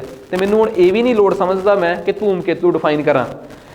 ਉਹ ਬਰਫੀਲੇ ਪਦਾਰਥ ਜਿਹੜੇ ਸੂਰਜ ਵੱਲ ਖਿੱਚੇ ਜਾਣ ਤੇ ਉਹਨਾਂ ਦੀ ਬਰਫ਼ ਖੁਰਦੇ ਹੋਏ ਜਿਹੜੀ ਰੋਸ਼ਨੀ ਪੈਦਾ ਹੁੰਦੀ ਆ ਉਹ ਜਦੋਂ ਸਾਨੂੰ ਪੂਛ ਦੇ ਰੂਪ 'ਚ ਇੱਕ ਟੇਲ ਦੇ ਰੂਪ 'ਚ ਦਿਸਦੀ ਆ ਤੇ ਉਹ ਜਿਹੜੀ ਫਿਗਰ ਬਣਾਉਂਦੇ ਦੋਜ਼ ਆਰ ਕਾਲਡ ਕੋਮੈਟਸ। ਸੋ ਆਹ ਸਾਰੀ ਕਹਾਣੀ ਸਾਨੂੰ ਸਮਝ ਆ ਗਈ ਕਿ ਜਦੋਂ ਇਹ ਕੋਮੈਟਸ ਧੂਮਕੇਤੂ ਸੂਰਜ ਨੂੰ ਅਪਰੋਚ ਕਰਦੇ ਆ ਉਹਨਾਂ ਦਾ ਬਰਫ਼ ਦਾ ਇੱਕ ਹਿੱਸਾ ਮੈਲਟ ਕਰਨ ਲੱਗ ਪੈਂਦਾ ਹੈ ਤੇ ਉਹ ਜਦੋਂ ਮਤਲਬ ਕਿ ਸਨ ਹੀਟ ਜਿਹੜੀ ਆ ਉਹਨੂੰ ਇਵੈਪੋਰੇਟ ਕਰਦੀ ਆ ਉਹਦੇ 'ਚੋਂ ਜਿਹੜੀ ਚਮਕ ਪੈਦਾ ਹੁੰਦੀ ਆ ਉਹ ਸਾਨੂੰ ਇਹਦੀ ਪੂਛ ਦੇ ਰੂਪ 'ਚ ਦਿਸਦੀ ਆ। ਸੋ ਇਹਦੇ 'ਚ ਕੋਈ ਲੰਮੀ ਚੌੜੀ ਕਹਾਣੀ ਨਹੀਂ ਜਿਹੜੀ ਕਿ ਮੈਂ ਮਤਲਬ ਤੁਹਾਨੂੰ ਐਕਸਪਲੇਨ ਨਾ ਕਰ ਸਕਾਂ। ਉਸ ਤੋਂ ਅਗਲੇ ਪਾਸੇ ਆ ਗਿਆ ਓਟ ਕਲਾਊਡ ਤੇ ਮੈਨੂੰ ਲੱਗਦਾ ਇਹ ਵੀ ਹੁਣ ਦੱਸਣ ਦੀ ਲੋੜ ਨਹੀਂ ਕਿ ਕਿਊਪਰ ਬੈਲਟ ਤੋਂ ਮਗਰਲਾ ਹਿੱਸਾ ਜਿਹੜਾ ਰਹਿ ਗਿਆ, ਠੀਕ ਆ, ਦੈਟ ਇਜ਼ ਓਟ ਕਲਾਊਡ। ਠੀਕ ਆ, ਇਹ ਸਾਰਾ ਕੁਝ ਦੱਸਿਆ ਹੋਇਆ ਕਿ ਮਗਰਲੇ ਪਾਸੇ ਜਿਹੜੇ ਛੋਟੇ ਛੋਟੇ ਪਾਰਟੀਕਲਸ ਨੇ ਉਹ ਸਾਰੇ ਓਟ ਕਲਾਊਡ 'ਚ ਪਾਏ ਜਾਂਦੇ ਆ। ਸੋ ਇਸ ਤੋਂ ਬਾਅਦ ਨੈਕਸਟ, ਠੀਕ ਆ, ਤਾਂ ਆਹ ਆਪਣੇ ਕੋਲ ਦੇਖੋ ਪੂਰੇ ਦਾ ਪੂਰਾ ਸਟਰਕਚਰ ਆ ਜਿਹਨੂੰ ਆਪਾਂ ਸਮਝਣ ਦੀ ਕੋਸ਼ਿਸ਼ ਕਰਦੇ ਹਾਂ। ਜੇ ਆ ਸੂਰਜ ਆ, ਸੂਰਜ ਤੋਂ ਲੈ ਕੇ ਆਹ ਸਾਰੇ ਦਾ ਸਾਰਾ ਆਪਣੇ ਗ੍ਰਹਿ ਆ। ਸਭ ਤੋਂ ਪਹਿਲਾਂ ਇੱਥੇ ਆ ਗਿਆ ਜੀ ਮਰਕਰੀ, ਇੱਥੇ ਆ ਗਿਆ ਆਪਣੇ ਕੋਲ ਵੀਨਸ, ਇੱਥੇ ਅਰਥ, ਇੱਥੇ ਮਾਰਸ। ਮਾਰਸ ਤੋਂ ਬਾਅਦ ਆ ਐਸਟਰੋਇਡ ਦੀ ਬੈਲਟ, ਯੂਪੀਟਰ, ਸੈਚਰਨ, ਨੈਪਚੂਨ ਤੇ ਆ ਪਲੈਟੋ। ਇਸ ਤੋਂ ਅੱਗੇ ਇੰਟਰਸਟੈਲਰ ਸਪੇਸ ਆ ਗਿਆ ਜਿਹਨੂੰ ਕਿ ਅਸੀਂ ਓਟ ਕਲਾਊਡ ਕਹਿੰਦੇ ਆ। ਇੱਥੇ ਵਿਗਿਆਰ ਤੋਂ ਬਿਨਾਂ ਹੋਰ ਕੋਈ ਮਿਸ਼ਨ ਗਿਆ ਹੀ ਨਹੀਂ ਹਜੇ ਤੱਕ। ਸੋ ਸਾਨੂੰ ਨਾ ਕਈ ਵਾਰੀ ਪੇਪਰ 'ਚ ਆ ਜਾਂਦਾ ਹੁੰਦਾ ਕਿ ਇੰਟਰਸਟੈਲਰ ਸਪੇਸ ਦੀ ਸਰਚ ਜਿਹੜੀ ਆ ਉਹ ਕਿਸ ਮਿਸ਼ਨ ਦੁਆਰਾ ਕੀਤੀ ਆ, ਯੂਨੋ, ਮੈਸੇਂਜਰ, ਪਰਜ਼ਰਵੈਂਸ, ਕਿਹੜੇ ਕਿਹੜੇ ਮਿਸ਼ਨ ਕਿੱਥੇ ਗਏ ਆ। ਸੋ ਜੇ ਆਪਾਂ ਨੂੰ ਕਿਤੇ ਇਹੋ ਜਿਹਾ ਸਵਾਲ ਆ ਜੇ ਨਾ ਤਾਂ ਤੁਸੀਂ ਇਹ ਸਮਝ ਲਓ ਕਿ ਜਿਹੜੇ ਲਾਸਟ ਵਾਲੇ ਗ੍ਰਹਿ ਆ ਨਾ ਇਹਨਾਂ ਤੇ ਹੋਰ ਕੋਈ ਮਿਸ਼ਨ ਗਿਆ ਹੀ ਨਹੀਂ ਹਜੇ, ਇਹਨਾਂ ਤੇ ਸਿਰਫ ਵਿਗਿਆਰ ਮਿਸ਼ਨ ਜਿਹੜਾ ਉਹਦੀ ਰਿਸਰਚ ਚੱਲ ਰਹੀ ਹੈ। ਸੋ ਨੈਕਸਟ ਅੱਗੇ ਆ ਗਿਆ, ਇਹ ਤਾਂ ਆਪਾਂ ਨੂੰ ਮੋਟੇ ਤੌਰ ਤੇ ਪਤਾ ਲੱਗ ਗਿਆ। ਹੁਣ ਇੱਕ ਛੋਟੀ ਜੀ ਗੱਲ ਜਿਹੜੀ ਸਾਡੇ ਵਾਸਤੇ ਬਹੁਤ ਜ਼ਰੂਰੀ ਹੈ ਉਹ ਇਹ ਆ ਕਿ ਮੈਟਰੋਇਡਸ, ਮੈਟੇਓਰ ਤੇ ਮੈਟੋਰਾਈਟਸ 'ਚ ਕੀ ਫਰਕ ਆ। ਉਲਕਾ, ਉਲਕਾਂਸ਼ ਤੇ ਉਲਕਾ ਪਿੰਡ, ਇਹਨਾਂ 'ਚ ਕੀ ਫਰਕ ਆ। ਮੈਂ ਅਕਸਰ ਕਹਿੰਦਾ ਹੁੰਦਾ ਕਿ ਛੋਟੀਆਂ ਛੋਟੀਆਂ ਰੌਕਸ, ਛੋਟੀਆਂ ਛੋਟੀਆਂ ਚਟਾਨਾਂ ਜਿਹੜੀਆਂ ਕਿ ਸਪੇਸ 'ਚ ਘੁੰਮਦੀਆਂ ਫਿਰਦੀਆਂ ਨੇ, ਛੋਟੀਆਂ ਛੋਟੀਆਂ ਚਟਾਨਾਂ ਜਿਹੜੀਆਂ ਸਪੇਸ 'ਚ ਘੁੰਮ ਰਹੀਆਂ ਨੇ ਉਹਨਾਂ ਨੂੰ ਕਿਹਾ ਜਾਂਦਾ ਹੈ ਮੈਟਰੋਇਡਸ। ਰੱਬ ਨਾ ਕਰੇ ਕਿ ਧਰਤੀ ਦੀ ਗ੍ਰੈਵਿਟੇਸ਼ਨ ਕਰਕੇ ਉਹ ਧਰਤੀ ਵੱਲ ਖਿੱਚੇ ਜਾਣ ਤੇ ਪਰ ਧਰਤੀ ਦੇ ਉੱਪਰ ਲੇਅਰਸ ਬਣੀਆਂ ਹੈ, ਪਤਾ ਹੋਣਾ ਤੁਹਾਨੂੰ ਧਰਤੀ ਦੇ ਉੱਪਰ ਸਤ੍ਹਾ ਬਣੀਆਂ ਹੋਈਆਂ ਜਿਹ 'ਚ ਸਭ ਤੋਂ ਥੱਲੜੀ ਸਤ੍ਹਾ ਜਿਹਦੇ 'ਚ ਐਟਮੋਸਫੇਅਰ ਆ, ਵਾਯੂਮੰਡਲ ਆ, ਉਹਨੂੰ ਕਹਿੰਦੇ ਆ ਟ੍ਰੋਪੋਸਫੇਅਰ। ਉਸ ਤੋਂ ਉੱਪਰਲੀ ਲੇਅਰ ਨੂੰ ਸਟੈਟੋਸਫੇਅਰ, ਉਸ ਤੋਂ ਉੱਪਰ ਮੈਸੋਸਫੇਅਰ। ਮੈਸੋਸਫੇਅਰ ਲੇਅਰ ਦੀ ਖਾਸੀਅਤ ਇਹ ਆ, ਉਸ ਸਤ੍ਹਾ ਦੀ ਖਾਸੀਅਤ ਇਹ ਆ ਕਿ ਸੂਰਜ ਤੋਂ ਉੱਪਰਲੇ ਸੋਲਰ ਸਿਸਟਮ 'ਚੋਂ ਆਉਣ ਵਾਲੇ ਮੈਟਰੋਇਡਸ ਇਸ ਲੇਅਰ ਨੂੰ ਕ੍ਰੋਸ ਹੀ ਨਹੀਂ ਕਰ ਪਾਉਂਦੇ ਤੇ ਇਸ ਲੇਅਰ 'ਚ ਹੀ ਡਿਸਟਰੋਏ ਹੋ ਜਾਂਦੇ ਆ ਤੇ ਜਿਹੜੇ ਉਹਦੇ 'ਚ ਡਿਸਟਰੋਏ ਹੋ ਗਏ ਉਹਨਾਂ ਨੂੰ ਕਿਹਾ ਜਾਂਦਾ ਮੈਟੇਓਰਸ, ਯਾਨੀ ਕਿ ਉਲਕਾਂਸ਼। ਤੇ ਰੱਬ ਨਾ ਕਰੇ ਕੋਈ ਇਹੋ ਜਿਹਾ ਮੈਟਰੋਇਡਸ ਉੱਥੇ ਬਰਨ ਨਾ ਹੋਵੇ ਤੇ ਉਸ ਲੇਅਰ ਨੂੰ ਕ੍ਰੋਸ ਕਰਕੇ ਧਰਤੀ ਦੇ ਸਰਫੇਸ ਤੇ ਆ ਜਾਏ, ਧਰਤੀ ਦੀ ਸਤ੍ਹਾ ਤੇ ਆ ਜਾਏ ਤੇ ਸਟਰਾਈਕ ਕਰਕੇ ਕੋਈ ਕ੍ਰੇਟਰ, ਖੱਡ ਪਾ ਦੇ, ਉਹਨਾਂ ਨੂੰ ਕਿਹਾ ਜਾਂਦਾ ਮੈਟੇਓਰਾਈਟਸ। ਜਿਵੇਂ ਕਿ ਮਹਾਰਾਸ਼ਟਰ ਦੀ ਲੂਨਰ ਲੇਕ ਬਣੀ ਹੈ, ਸੋ ਉਹਨਾਂ ਨੂੰ ਕਿਹਾ ਜਾਂਦਾ ਹੈ ਉਲਕਾ ਪਿੰਡ। ਸੋ ਪੰਜਾਬੀ 'ਚ ਉਲਕਾ, ਉਲਕਾਂਸ਼ ਤੇ ਉਲਕਾ ਪਿੰਡ, ਇੰਗਲਿਸ਼ 'ਚ ਮੈਟਰੋਇਡਸ, ਮੈਟੇਓਰਸ ਤੇ ਮੈਟੇਓਰਾਈਟਸ। ਇਹਨਾਂ 'ਚ ਕੀ ਫਰਕ ਆ ਪੇਪਰ 'ਚ ਆ ਸਕਦਾ ਹੈ, ਠੀਕ ਆ। ਇੰਗਲਿਸ਼ 'ਚ ਵੀ ਸੀ ਤੇ ਥੱਲੇ ਦੀ ਪੰਜਾਬੀ 'ਚ ਵੀ ਲਿਖਿਆ ਹੋਇਆ ਹੈ। ਉਮੀਦ ਕਰਦਾ ਕਿ ਇਹ ਸਾਰਾ ਟੌਪਿਕ ਜਿਹੜਾ ਹੈ ਹੁਣ ਮੈਨੂੰ ਅਗਲੇ 7-8 ਮਿੰਟ ਦਿਓਗੇ ਤੁਸੀਂ, ਜਿਹਦੇ 'ਚ ਮੈਂ ਨਾ ਛੋਟੀਆਂ ਗੱਲਾਂ ਤੁਹਾਨੂੰ 8 ਦੇ 8 ਗ੍ਰਹਿਾਂ ਬਾਰੇ ਦੱਸਦਾ ਤਾਂ ਜੋ ਤੁਹਾਨੂੰ ਇਹ ਨਾ ਹੋਵੇ ਕਿ ਸਾਨੂੰ ਇਹ ਚੀਜ਼ ਸਮਝ ਨਹੀਂ ਆਈ, ਠੀਕ ਆ। ਬਿਕੋਜ਼ ਇਹ ਚੀਜ਼ ਸਮਝਣੀ ਸਾਡੇ ਵਾਸਤੇ ਬਹੁਤ ਜ਼ਰੂਰੀ ਆ ਕਿ ਇਹ 8-9 ਗ੍ਰਹਿ ਹੈ ਕਿਹੜੇ ਕਿਹੜੇ ਆ, ਇਹਨਾਂ ਦੀ ਕੀ ਇੰਪੋਰਟੈਂਸ ਆ। ਸੋ ਬਿਨਾਂ ਸਮਾਂ ਖਰਾਬ ਕਰੇ ਹੁਣ ਆਪਾਂ ਇਹਨਾਂ ਗ੍ਰਹਿਾਂ ਬਾਰੇ ਸਟੱਡੀ ਕਰਦੇ ਹਾਂ। ਸਭ ਤੋਂ ਪਹਿਲਾਂ ਗ੍ਰਹਿ ਜਿਹੜਾ ਆਪਣੇ ਕੋਲ ਆ ਗਿਆ ਦੈਟ ਇਜ਼ ਮਰਕਰੀ। ਕਿ ਮਰਕਰੀ ਕੀ ਹੈ, ਛੋਟੀਆਂ ਗੱਲਾਂ ਮੈਂ ਦੱਸੂਗਾ। ਦੇਖੋ ਮਰਕਰੀ ਸੂਰਜ ਦੇ ਨੇੜੇ ਦਾ ਸਭ ਤੋਂ ਛੋਟਾ ਗ੍ਰਹਿ ਆ ਤੇ ਸਭ ਤੋਂ ਘੱਟ ਵਾਰਸ਼ਿਕ ਗਤੀ, ਮਤਲਬ ਕਿ ਸਭ ਤੋਂ ਘੱਟ ਇਹ ਕਹਿ ਸਕਦੇ ਹਾਂ ਆਪਾਂ ਇਹਨੂੰ ਕਿ ਸੂਰਜ ਦੇ ਦੁਆਲੇ ਘੁੰਮਣ 'ਚ ਟਾਈਮ ਲੱਗਦਾ ਹੈ ਤੇ ਸਭ ਤੋਂ ਗਰਮ ਗ੍ਰਹਿ ਹੋਣਾ ਚਾਹੀਦਾ ਹੈ। ਹੁਣ ਤੁਸੀਂ ਕਹੋਗੇ ਸਭ ਤੋਂ ਗਰਮ ਇਹ ਗ੍ਰਹਿ ਹੋਣਾ ਚਾਹੀਦਾ ਹੈ, ਪਰ ਹੁੰਦਾ ਨਹੀਂ, ਕਿਉਂਕਿ ਅਸਲ 'ਚ ਸਭ ਤੋਂ ਗਰਮ ਗ੍ਰਹਿ ਇਹ ਇਸ ਕਰਕੇ ਨਹੀਂ ਹੁੰਦਾ ਕਿਉਂਕਿ ਮਰਕਰੀ ਤੋਂ ਦੂਜੇ ਨੰਬਰ 'ਤੇ ਪਾਇਆ ਜਾਣ ਵਾਲਾ ਵੀਨਸ ਯਾਨੀ ਕਿ ਸ਼ੁੱਕਰ, ਇਹ ਸਭ ਤੋਂ ਵੱਧ ਗਰਮ ਆ। ਹੁਣ ਤੁਹਾਡੇ ਦਿਮਾਗ 'ਚ ਇੱਕ ਗੱਲ ਪੱਕੀ ਆਊਗੀ ਕਿ ਸਰ ਸੂਰਜ ਦੇ ਸਭ ਤੋਂ ਵੱਧ ਨੇੜੇ ਤਾਂ ਹੈਗਾ ਆਪਣਾ ਮਰਕਰੀ, ਪਰ ਵੀਨਸ ਸਭ ਤੋਂ ਵੱਧ ਗਰਮ ਕਿਉਂ ਹੋ ਗਿਆ। ਪਰ ਹਾਂ, ਮਰਕਰੀ ਬਾਰੇ ਮੈਂ ਇੱਕ ਗੱਲ ਹੋਰ ਕਲੀਅਰ ਕਰਦਾ ਤੁਹਾਨੂੰ ਜਿਹੜੀ ਮੈਂ ਦੱਸਣੀ ਜ਼ਰੂਰੀ ਸੀ ਕਿ ਜੇ ਸਾਨੂੰ ਕੋਈ ਪੁੱਛ ਲੇ ਨਾ ਕਿ ਮਰਕਰੀ ਤੇ ਯਾਨੀ ਕਿ ਬੁੱਧ ਗ੍ਰਹਿ ਤੇ ਕਿਹੜੇ ਅੱਜ ਤੱਕ ਦੁਨੀਆ ਦੇ ਸੈਟੇਲਾਈਟਸ ਗਏ ਆ, ਤੇ ਮੈਂ ਤੁਹਾਡੀ ਜਾਣਕਾਰੀ ਲਈ ਦੱਸਦਾ। ਮੈਨੀਆਰ 1974-75 ਦੇ ਵਿੱਚ ਨਾਸਾ ਦਾ ਭੇਜਿਆ ਗਿਆ ਪਹਿਲਾ ਮਰਕਰੀ ਦਾ ਸੈਟੇਲਾਈਟ ਹੈ। ਤੁਸੀਂ ਕਹੋਗੇ ਸਰ ਸੈਟੇਲਾਈਟ ਤਾਂ ਤੁਸੀਂ ਦੱਸੇ ਸੀ ਨੈਚੁਰਲ ਸੈਟੇਲਾਈਟ ਹੁੰਦੇ ਆ, ਜਿਵੇਂ ਅਰਥ ਦਾ ਮੂਨ ਹੋ ਗਿਆ। ਗਲਤ, ਉਹ ਨੈਚੁਰਲ ਸੀਗੇ। ਕੁਦਰਤੀ ਸੈਟੇਲਾਈਟਸ ਨੂੰ ਆਪਾਂ ਨਾਰਮਲ ਸੈਟੇਲਾਈਟਸ ਕਹਿ ਦਿੰਦੇ ਆ, ਪਰ ਆਰਟੀਫੀਸ਼ੀਅਲ ਸੈਟੇਲਾਈਟਸ ਉਹ ਉਪਗ੍ਰਹਿ ਜਿਹੜੇ ਆਪਣੇ ਦੁਆਰਾ ਬਣਾ ਕੇ ਭੇਜੇ ਜਾਂਦੇ ਆ, ਉਹ ਵੀ ਸੈਟੇਲਾਈਟਸ ਹੀ ਹੁੰਦੇ ਆ, ਪਰ ਉਹ ਆਰਟੀਫੀਸ਼ੀਅਲ ਹੁੰਦੇ ਆ। ਤੇ ਮੈਂ ਤੁਹਾਨੂੰ ਇੱਕ ਜਾਣਕਾਰੀ ਹੋਰ ਦੇ ਦਾਂ ਕਿ 2011 ਦੇ ਵਿੱਚ ਇੱਕ ਮੈਸੇਂਜਰ ਨਾਮ ਦਾ ਸੈਟੇਲਾਈਟ ਵੀ ਭੇਜਿਆ ਗਿਆ ਸੀਗਾ ਉੱਤੇ ਬੁੱਧ ਗ੍ਰਹਿ ਤੇ, ਜਾਣੀ ਕਿ ਆਪਣੇ ਮਰਕਰੀ ਤੇ। ਹੁਣ ਆ ਜਾਓ ਪੁਆਇੰਟ ਨੰਬਰ 2 ਤੇ, ਵੀਨਸ। ਵੀਨਸ ਬਾਰੇ ਇੱਕ ਬੜੀ ਖਾਸ ਗੱਲ ਆ ਕਿ ਇੱਕ ਤਾਂ ਇਹ ਅਰਥ ਟਵਿਨਸ ਆ, ਕਿਉਂਕਿ ਅਰਥ ਵਾਂਗ ਇਹਦਾ ਸਾਈਜ਼ ਆ, ਅਰਥ ਨਾਲ ਮਿਲਦੇ ਜੁਲਦੇ ਇਹਦੇ ਕਰੈਕਟਰਿਸਟਿਕਸ ਨੇ, ਅਰਥ ਵਾਂਗ ਹੀ ਇਹਦੇ ਤੇ ਐਟਮੋਸਫੇਅਰ ਆ। ਤੇ ਮੈਂ ਤੁਹਾਡੀ ਜਾਣਕਾਰੀ ਲਈ ਹੋਰ ਦੱਸਦਾ, ਇਸ ਗ੍ਰਹਿ ਦੀ ਖਾਸੀਅਤ ਹੈ ਕਿ ਇਹਦੇ ਤੇ ਗ੍ਰੀਨ ਹਾਊਸ ਗੈਸਿਸ ਬਹੁਤ ਨੇ। ਤੁਸੀਂ ਕਹੋਗੇ ਸਾਰੇ ਤਾਂ ਬੜੀ ਵਧੀਆ ਗੱਲ ਆ, ਜੇ ਉਸ ਸੈਟੇਲਾਈਟ ਤੇ, ਉਸ ਗ੍ਰਹਿ ਤੇ, ਉਸ ਪਲੈਨਟ ਤੇ ਗ੍ਰੀਨ ਹਾਊਸ ਗੈਸਿਸ ਨੇ ਤਾਂ ਉਹ ਸੂਰਜ ਤੋਂ ਰੋਸ਼ਨੀ, ਲਾਈਟ ਆ ਜਿਹੜੀ, ਜਦੋਂ ਧਰਤੀ ਤੇ ਸਟਰਾਈਕ ਕਰੂਗੀ ਤੇ ਧਰਤੀ ਤੇ ਸਟਰਾਈਕ ਕਰਕੇ ਵਾਪਸ ਜਾਊਗੀ ਤੇ ਉਹਨੂੰ ਉਹ ਕੈਪਚਰ ਕਰ ਲੈਂਦੀ ਹੋਊਗੀ। ਬਿਲਕੁਲ, ਗ੍ਰੀਨ ਹਾਊਸ ਗੈਸ ਦੀ ਇਹੀ ਤਾਂ ਪ੍ਰੋਪਰਟੀ ਆ, ਖਾਸੀਅਤ ਆ। ਫਿਰ ਤਾਂ ਬਹੁਤ ਵਧੀਆ ਗੱਲ ਆ। ਪਰ ਇੱਕ ਪ੍ਰੋਬਲਮ ਇਹਦੇ 'ਚ, ਜਿਹੜੀ ਕਿ ਬਹੁਤ ਵੱਡੀ ਪ੍ਰੋਬਲਮ ਆ, ਇਹ ਗ੍ਰੀਨ ਹਾਊਸ ਗੈਸਿਸ ਦੀ ਗਿਣਤੀ ਬਹੁਤ ਜ਼ਿਆਦਾ ਆ ਵੀਨਸ ਤੇ। ਉਹ ਇੰਨੀ ਜ਼ਿਆਦਾ ਹੀਟ ਨੂੰ ਟਰੈਪ ਕਰ ਲੈਂਦੇ ਆ ਕਿ ਉਹ ਵੀਨਸ ਨੂੰ ਸੂਰਜ ਤੋਂ ਦੂਜੇ ਨੰਬਰ ਦੇ ਹੋਣ ਦੇ ਬਾਵਜੂਦ ਵੀ ਸਭ ਤੋਂ ਹੌਟੈਸਟ ਪਲੈਨਟ ਬਣਾ ਦਿੰਦੀ ਆ।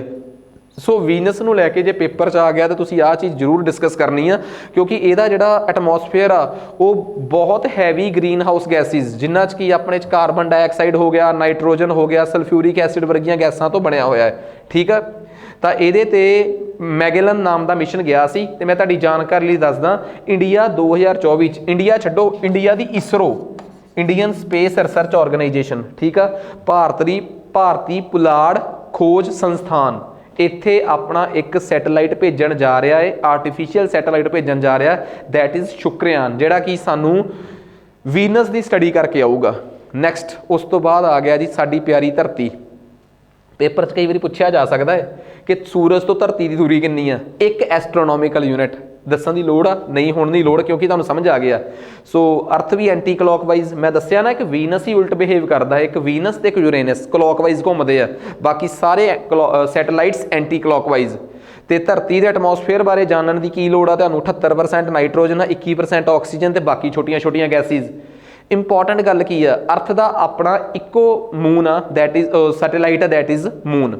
ਠੀਕ ਆ, ਤੇ ਮੂਨ ਇੱਕ ਅਜਿਹਾ ਗ੍ਰਹਿ ਆ ਜਾਂ ਉਪਗ੍ਰਹਿ ਆ ਜਿਹੜਾ ਧਰਤੀ ਦੇ ਆਲੇ ਦੁਆਲੇ ਘੁੰਮਦਾ ਹੈ। ਠੀਕ ਆ, ਤੇ ਇਹਨੂੰ ਲੈ ਕੇ ਪੇਪਰ 'ਚ ਦੋ ਚੀਜ਼ਾਂ ਬੜੀਆਂ ਇੰਪੋਰਟੈਂਟ ਆ ਹੁਣ, ਜਿਹੜੀਆਂ ਤੁਹਾਡੇ ਪੇਪਰ 'ਚ ਆਉਣਗੀਆਂ।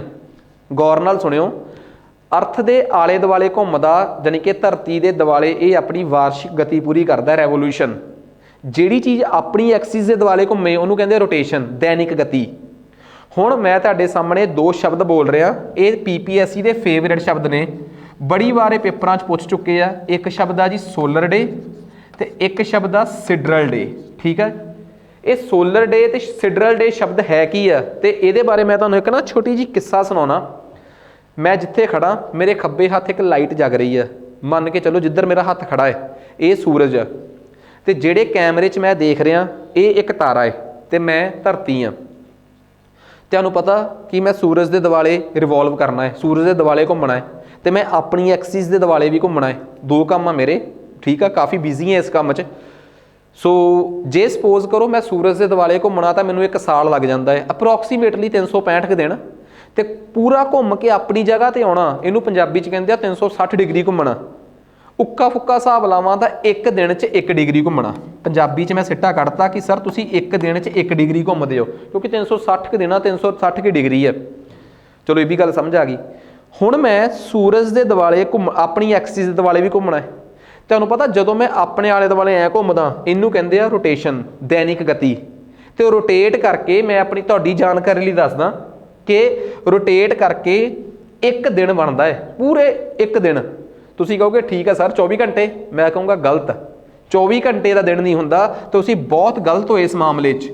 ਦਿਨ ਹੁੰਦਾ ਹੈ 23 ਘੰਟੇ ਤੇ 56 ਮਿੰਟਾਂ ਦਾ। ਕਿੰਨੇ ਚਿਰ ਦਾ ਜੀ? 23 ਘੰਟੇ ਤੇ 56 ਮਿੰਟ ਦਾ ਦਿਨ ਹੁੰਦਾ ਹੈ। ਇਹ ਮੈਨੂੰ ਕਿਹਨੇ ਦੱਸਿਆ? ਉਹ ਕੈਮਰੇ ਨੇ। ਕੈਮਰਾ ਥਰਡ ਪਾਰਟੀ ਆ, ਉਹ ਇੱਕ ਸਟਾਰ ਆ। ਉਹਨੇ ਕਿਹਾ ਜਨਾਬ ਮੈਂ ਕਾਊਂਟ ਕੀਤਾ ਕਿ ਤੁਸੀਂ 23 ਘੰਟੇ 56 ਮਿੰਟ 'ਚ ਆਪਣਾ ਗੇੜਾ ਪੂਰਾ ਕੀਤਾ ਹੈ। This is called star day, solar day, sorry sidereal day. ਕਿਸੇ ਹੋਰ ਤਾਰੇ ਤੋਂ ਪੁੱਛ ਕੇ ਆਪਣਾ ਦਿਨ ਤੈਅ ਕਰਨਾ। ਜਦੋਂ ਮੈਂ ਸੂਰਜ ਨੂੰ ਪੁੱਛਿਆ ਕਿ ਮੇਰਾ ਦਿਨ ਕਿੰਨੇ ਚਿਰ ਦਾ, ਉਹ ਕਹਿੰਦਾ ਹਜੇ ਤੇਰਾ ਦਿਨ ਪੂਰਾ ਨਹੀਂ ਹੋਇਆ। ਮੈਂ ਕਿਹਾ ਜਨਾਬ ਮੈਂ ਪੂਰਾ ਦੂਜੇ ਤਾਰੇ ਨੂੰ ਪੁੱਛਿਆ, ਉਹ ਕਹਿ ਰਿਹਾ ਕਿ ਤੇਰਾ ਦਿਨ ਪੂਰਾ ਹੋ ਗਿਆ। ਕਹਿੰਦਾ ਗਲਤੀ ਇੱਕ ਤੇਰੇ ਕੋਲ ਥੋੜੀ ਜਿਹੀ ਹੋ ਗਈ, ਉਹ ਵੀ ਸੱਚਾ ਹੈ, ਤੂੰ ਵੀ ਸੱਚਾ ਤੇ ਮੈਂ ਵੀ ਸੱਚਾ। ਫਿਰ ਮੈਂ ਸੂਰਜ ਨੂੰ ਪੁੱਛਿਆ ਕਿ ਜਨਾਬ ਤੁਸੀਂ ਕਿਵੇਂ ਸੱਚੇ ਹੋ?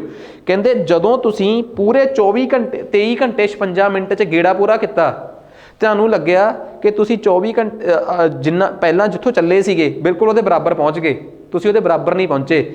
ਅਸਲ 'ਚ ਤੁਸੀਂ ਥੋੜ੍ਹੀ ਜਿਹੀ ਅੱਗੇ ਖਿਸਕ ਗਏ ਹੋ। ਮੈਂ ਕਿਹਾ ਮੈਂ ਕਿਉਂ ਅੱਗੇ ਖਿਸਕਿਆ? ਕਹਿੰਦੇ ਜੀ ਇਹ ਸਾਰਾ ਘਟਨਾਕ੍ਰਮ 'ਚ ਤੁਹਾਨੂੰ ਪੂਰੇ 24 ਘੰਟੇ ਦੇ ਨੇੜੇ ਤੇਰੇ ਦਾ ਟਾਈਮ ਲੱਗਿਆ। ਮੈਂ ਕਿਹਾ ਹਾਂਜੀ ਲੱਗਿਆ। ਕਹਿੰਦਾ ਤੁਹਾਨੂੰ ਨਹੀਂ ਪਤਾ ਕਿ ਤੁਸੀਂ ਰਿਵੋਲਵ ਵੀ ਕਰਦੇ ਹੋ? ਮੈਂ ਕਿਹਾ ਹਾਂਜੀ ਕਰਦਾ। ਕਹਿੰਦਾ ਜੇ ਰਿਵੋਲਵ ਕਰਦੇ ਹੋ ਤਾਂ ਤੁਸੀਂ ਇੱਕ ਦਿਨ 'ਚ ਕਿੰਨਾ ਕੁ ਅੱਗੇ ਖਿਸਕ ਗਏ? ਮੈਂ ਕਿਹਾ ਜੀ ਮੈਂ ਇੱਕ ਦਿਨ 'ਚ 1 ਡਿਗਰੀ ਅੱਗੇ ਖਿਸਕਦਾ। ਕਹਿੰਦਾ ਜੇ ਤੁਸੀਂ ਆਪਣੀ ਜਗ੍ਹਾ ਤੋਂ 1 ਡਿਗਰੀ ਅੱਗੇ ਖਿਸਕ ਗਏ ਤਾਂ ਤੁਸੀਂ ਕੀ ਸ਼ਿਓਰਿਟੀ ਮੰਨਦੇ ਹੋ ਕਿ ਤੁਸੀਂ ਮੈਨੂੰ ਸਿੱਧਾ ਦੇਖ ਲਓਗੇ? ਮੈਂ ਕਿਹਾ ਇਹ ਗੱਲ ਤਾਂ ਹੈਗੀ ਆ, ਥੋੜ੍ਹਾ ਜਿਹਾ ਮੈਨੂੰ ਹੋਰ ਅੱਗੇ ਨੂੰ ਮੂਵ ਕਰਨਾ ਪੈਣਾ, ਘੁੰਮਣਾ ਪੈਣਾ। ਹੁਣ 1 ਡਿਗਰੀ ਕਿੰਨੇ ਮਿੰਟ ਦੇ ਬਰਾਬਰ ਹੁੰਦਾ ਏ? 1 ਡਿਗਰੀ ਬਰਾਬਰ ਹੁੰਦਾ ਹੈ 4 ਮਿੰਟ ਦੇ। ਕਿੰਨੇ ਮਿੰਟ ਦੇ? 4 ਮਿੰਟ ਦੇ। ਤੁਸੀਂ ਪੁੱਛੋਗੇ ਸਰ ਆਹ ਕਿੱਥੋਂ ਕੱਢਿਆ ਤੁਸੀਂ ਕਿ 1 ਡਿਗਰੀ 4 ਮਿੰਟ ਦੇ ਬਰਾਬਰ ਹੁੰਦਾ ਹੈ? ਤੁਸੀਂ ਆਪ ਦੱਸੋ। ਧਰਤੀ ਆਪਣੀ ਐਕਸਿਸ ਪੂਰਾ ਕਰਨ 'ਚ ਲਾ ਦਿੰਦੀ ਹੈ 24 ਘੰਟੇ, ਯਾਨੀ ਕਿ 24 ਘੰਟਿਆਂ 'ਚ 360 ਡਿਗਰੀ। 1 ਘੰਟੇ 'ਚ 360/24 ਯਾਨੀ ਕਿ 15 ਡਿਗਰੀ। ਸਮਝ ਗਏ ਨਾ? 1 ਘੰਟੇ 'ਚ ਕਿੰਨੇ ਡਿਗਰੀ? 15 ਡਿਗਰੀ। ਯਾਨੀ ਕਿ 15 ਡਿਗਰੀ ਵਾਸਤੇ 1 ਘੰਟਾ, 15 ਡਿਗਰੀ ਵਾਸਤੇ 1 ਘੰਟਾ ਯਾਨੀ ਕਿ 60 ਮਿੰਟ, ਤਾਂ 1 ਡਿਗਰੀ ਵਾਸਤੇ 60/15 ਯਾਨੀ ਕਿ 4 ਮਿੰਟ। ਇੱਥੋਂ ਮੈਂ ਇਹ ਵੀ ਸਾਬਤ ਕਰਤਾ ਕਿ ਸੂਰਜ ਦੇ ਵਾਸਤੇ ਮੈਨੂੰ ਥੋੜਾ ਜਿਹਾ 1 ਡਿਗਰੀ ਵੱਧ ਘੁੰਮਣਾ ਪੈਣਾ ਸੀ ਤੇ 1 ਡਿਗਰੀ ਹੁੰਦਾ ਹੈ 4 ਮਿੰਟ ਦੇ ਬਰਾਬਰ।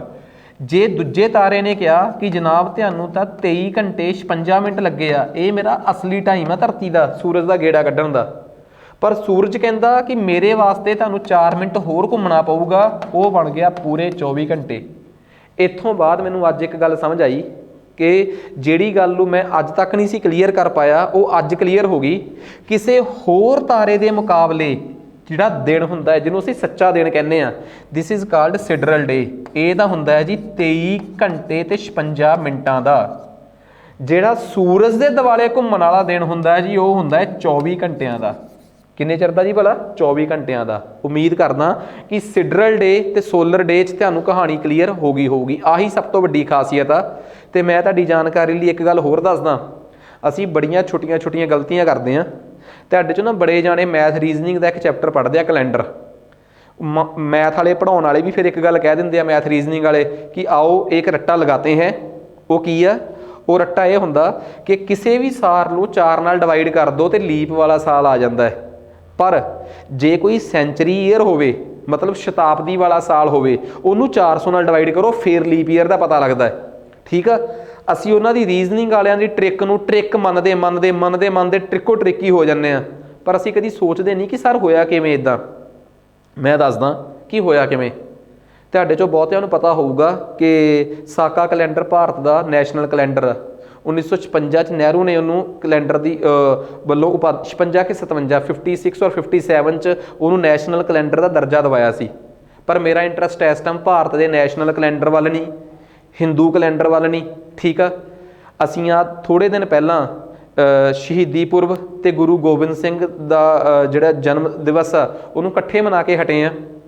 ਮਾਹੌਲ ਤਾਂ ਇਹ ਵੀ ਕਹਿੰਦਾ ਕਿ ਫਿਰ ਬਈ ਸਾਡੇ ਨਾਨਕਸ਼ਾਹੀ ਕੈਲੰਡਰ ਦੀ ਵੈਲਿਊ ਕੀ ਰਹਿ ਗਈ। ਤਾਂ ਖਬਰਾਂ 'ਚ ਤਾਂ ਨਾਨਕਸ਼ਾਹੀ ਕੈਲੰਡਰ ਵੀ ਆ, ਪਰ ਮੇਰੇ ਇੰਟਰਸਟ ਦਾ ਵਿਸ਼ਾ ਜੋ ਹੈ ਨਹੀਂ, ਮੇਰਾ ਲੈਕਚਰ ਬਹੁਤ ਲੰਮਾ ਹੋ ਜੂ। ਠੀਕ ਆ? ਖੈਰ, ਇਹ ਤਾਂ ਸਿੱਖ ਚਿੰਤਕਾਂ ਨੂੰ ਚਾਹੀਦਾ ਕਿ ਉਹ ਇਹੋ ਜਿਹਾ ਕੋਈ ਹੰਬਲਾ ਮਾਰਨ ਤੇ ਸਾਡੇ ਵਰਗੇ ਪੜ੍ਹਾਉਣ ਪ੍ਰਾਊਡਲੀ ਕਿ ਅਸੀਂ ਪੰਜਾਬ ਦਾ ਇੱਕ ਹੋਰ ਵੱਖਰਾ ਕੈਲੰਡਰ ਪੜ੍ਹ ਰਹੇ ਹਾਂ। ਸਾਨੂੰ ਤਾਂ ਮਾਣ ਹੋਣਾ ਚਾਹੀਦਾ ਹੈ ਕਿ ਜਿਹੜੇ ਕੈਲੰਡਰ ਨੂੰ ਕਈ ਵਾਰੀ ਰਿਕੋਗਨਾਈਜ਼ ਕਰਕੇ ਸਰਕਾਰ ਤੱਕ ਤੁਸੀਂ ਆਪਣੀ ਆਵਾਜ਼ ਨਹੀਂ ਪਹੁੰਚਾ ਸਕੇ ਤਾਂ ਉਹਦੇ 'ਤੇ ਤੁਸੀਂ ਕੁਛ ਹੁੰਗਾਰਾ ਭਰੋ। ਅਸੀਂ ਮਗਰ ਜ਼ਰੂਰ ਪੜ੍ਹਾਵਾਂਗੇ। ਅਸੀਂ ਵਾਅਦਾ ਕਰਦੇ ਹਾਂ ਹੋਰ ਕਿਸੇ ਪਲੇਟਫਾਰਮ ਤੋਂ ਪੜ੍ਹਾਇਆ ਜਾਵੇ ਚਾਹੇ ਨਾ ਪੜ੍ਹਾਇਆ ਜਾਵੇ, ਮੈਂ ਕੈਲੰਡਰਾਂ 'ਤੇ ਸਪੈਸ਼ਲ ਇੱਕ ਵੀਡੀਓ ਬਣਾ ਦੂੰਗਾ ਤੇ ਸਭ ਤੋਂ ਪਹਿਲਾਂ ਮੈਂ ਨਾਨਕਸ਼ਾਹੀ ਕੈਲੰਡਰ ਹੀ ਪੜ੍ਹਾਊਂਗਾ ਉਹਦੇ 'ਚ। ਇਹ ਵੀ ਕਹਿ ਸਕਦਾ ਮੈਂ ਤਾਂ। ਪਰ ਹਾਂ, ਸਾਡਾ ਮੁੱਦਾ ਕੀ ਹੈ? ਸਾਡਾ ਮੁੱਦਾ ਇਹ ਆ ਕਿ ਜਿਸ ਕੈਲੰਡਰ ਨੂੰ ਅੰਤਰਰਾਸ਼ਟਰੀ ਪੱਧਰ 'ਤੇ ਮਾਨਤਾ ਪ੍ਰਾਪਤ ਆ ਨਾ, ਜਿਹਨੂੰ ਜਾਰਜੀਅਨ ਜਾਂ ਗੋਰਗੀਅਨ ਕੈਲੰਡਰ ਕਹਿ ਦਿੰਦੇ ਆ, ਗ੍ਰੈਗੀਅਨ ਕੈਲੰਡਰ ਕਹਿ ਦਿੰਦੇ ਆ, ਉਸ ਕੈਲੰਡਰ ਨੂੰ ਜਿਹਨੂੰ ਅਸੀਂ ਜੂਲੀਅਸ ਸੀਜ਼ਰ ਦੇ ਨਾਮ ਤੋਂ ਸ਼ੁਰੂ ਕਰਦੇ ਹਾਂ, ਈਸਾ ਦੇ ਜਨਮ ਤੋਂ ਜਿਹੜਾ ਕੈਲੰਡਰ ਸ਼ੁਰੂ ਹੋਇਆ ਹੈ, ਜਿਹਨੂੰ ਸ਼ੁਰੂ ਹੋਏ ਨੂੰ ਅੱਜ 2023ਵਾਂ ਸਾਲ ਲੱਗ ਚੁੱਕਿਆ ਹੈ। ਮਤਲਬ ਆਪਣਾ ਜਨਵਰੀ ਫਰਵਰੀ ਵਾਲਾ ਕੈਲੰਡਰ।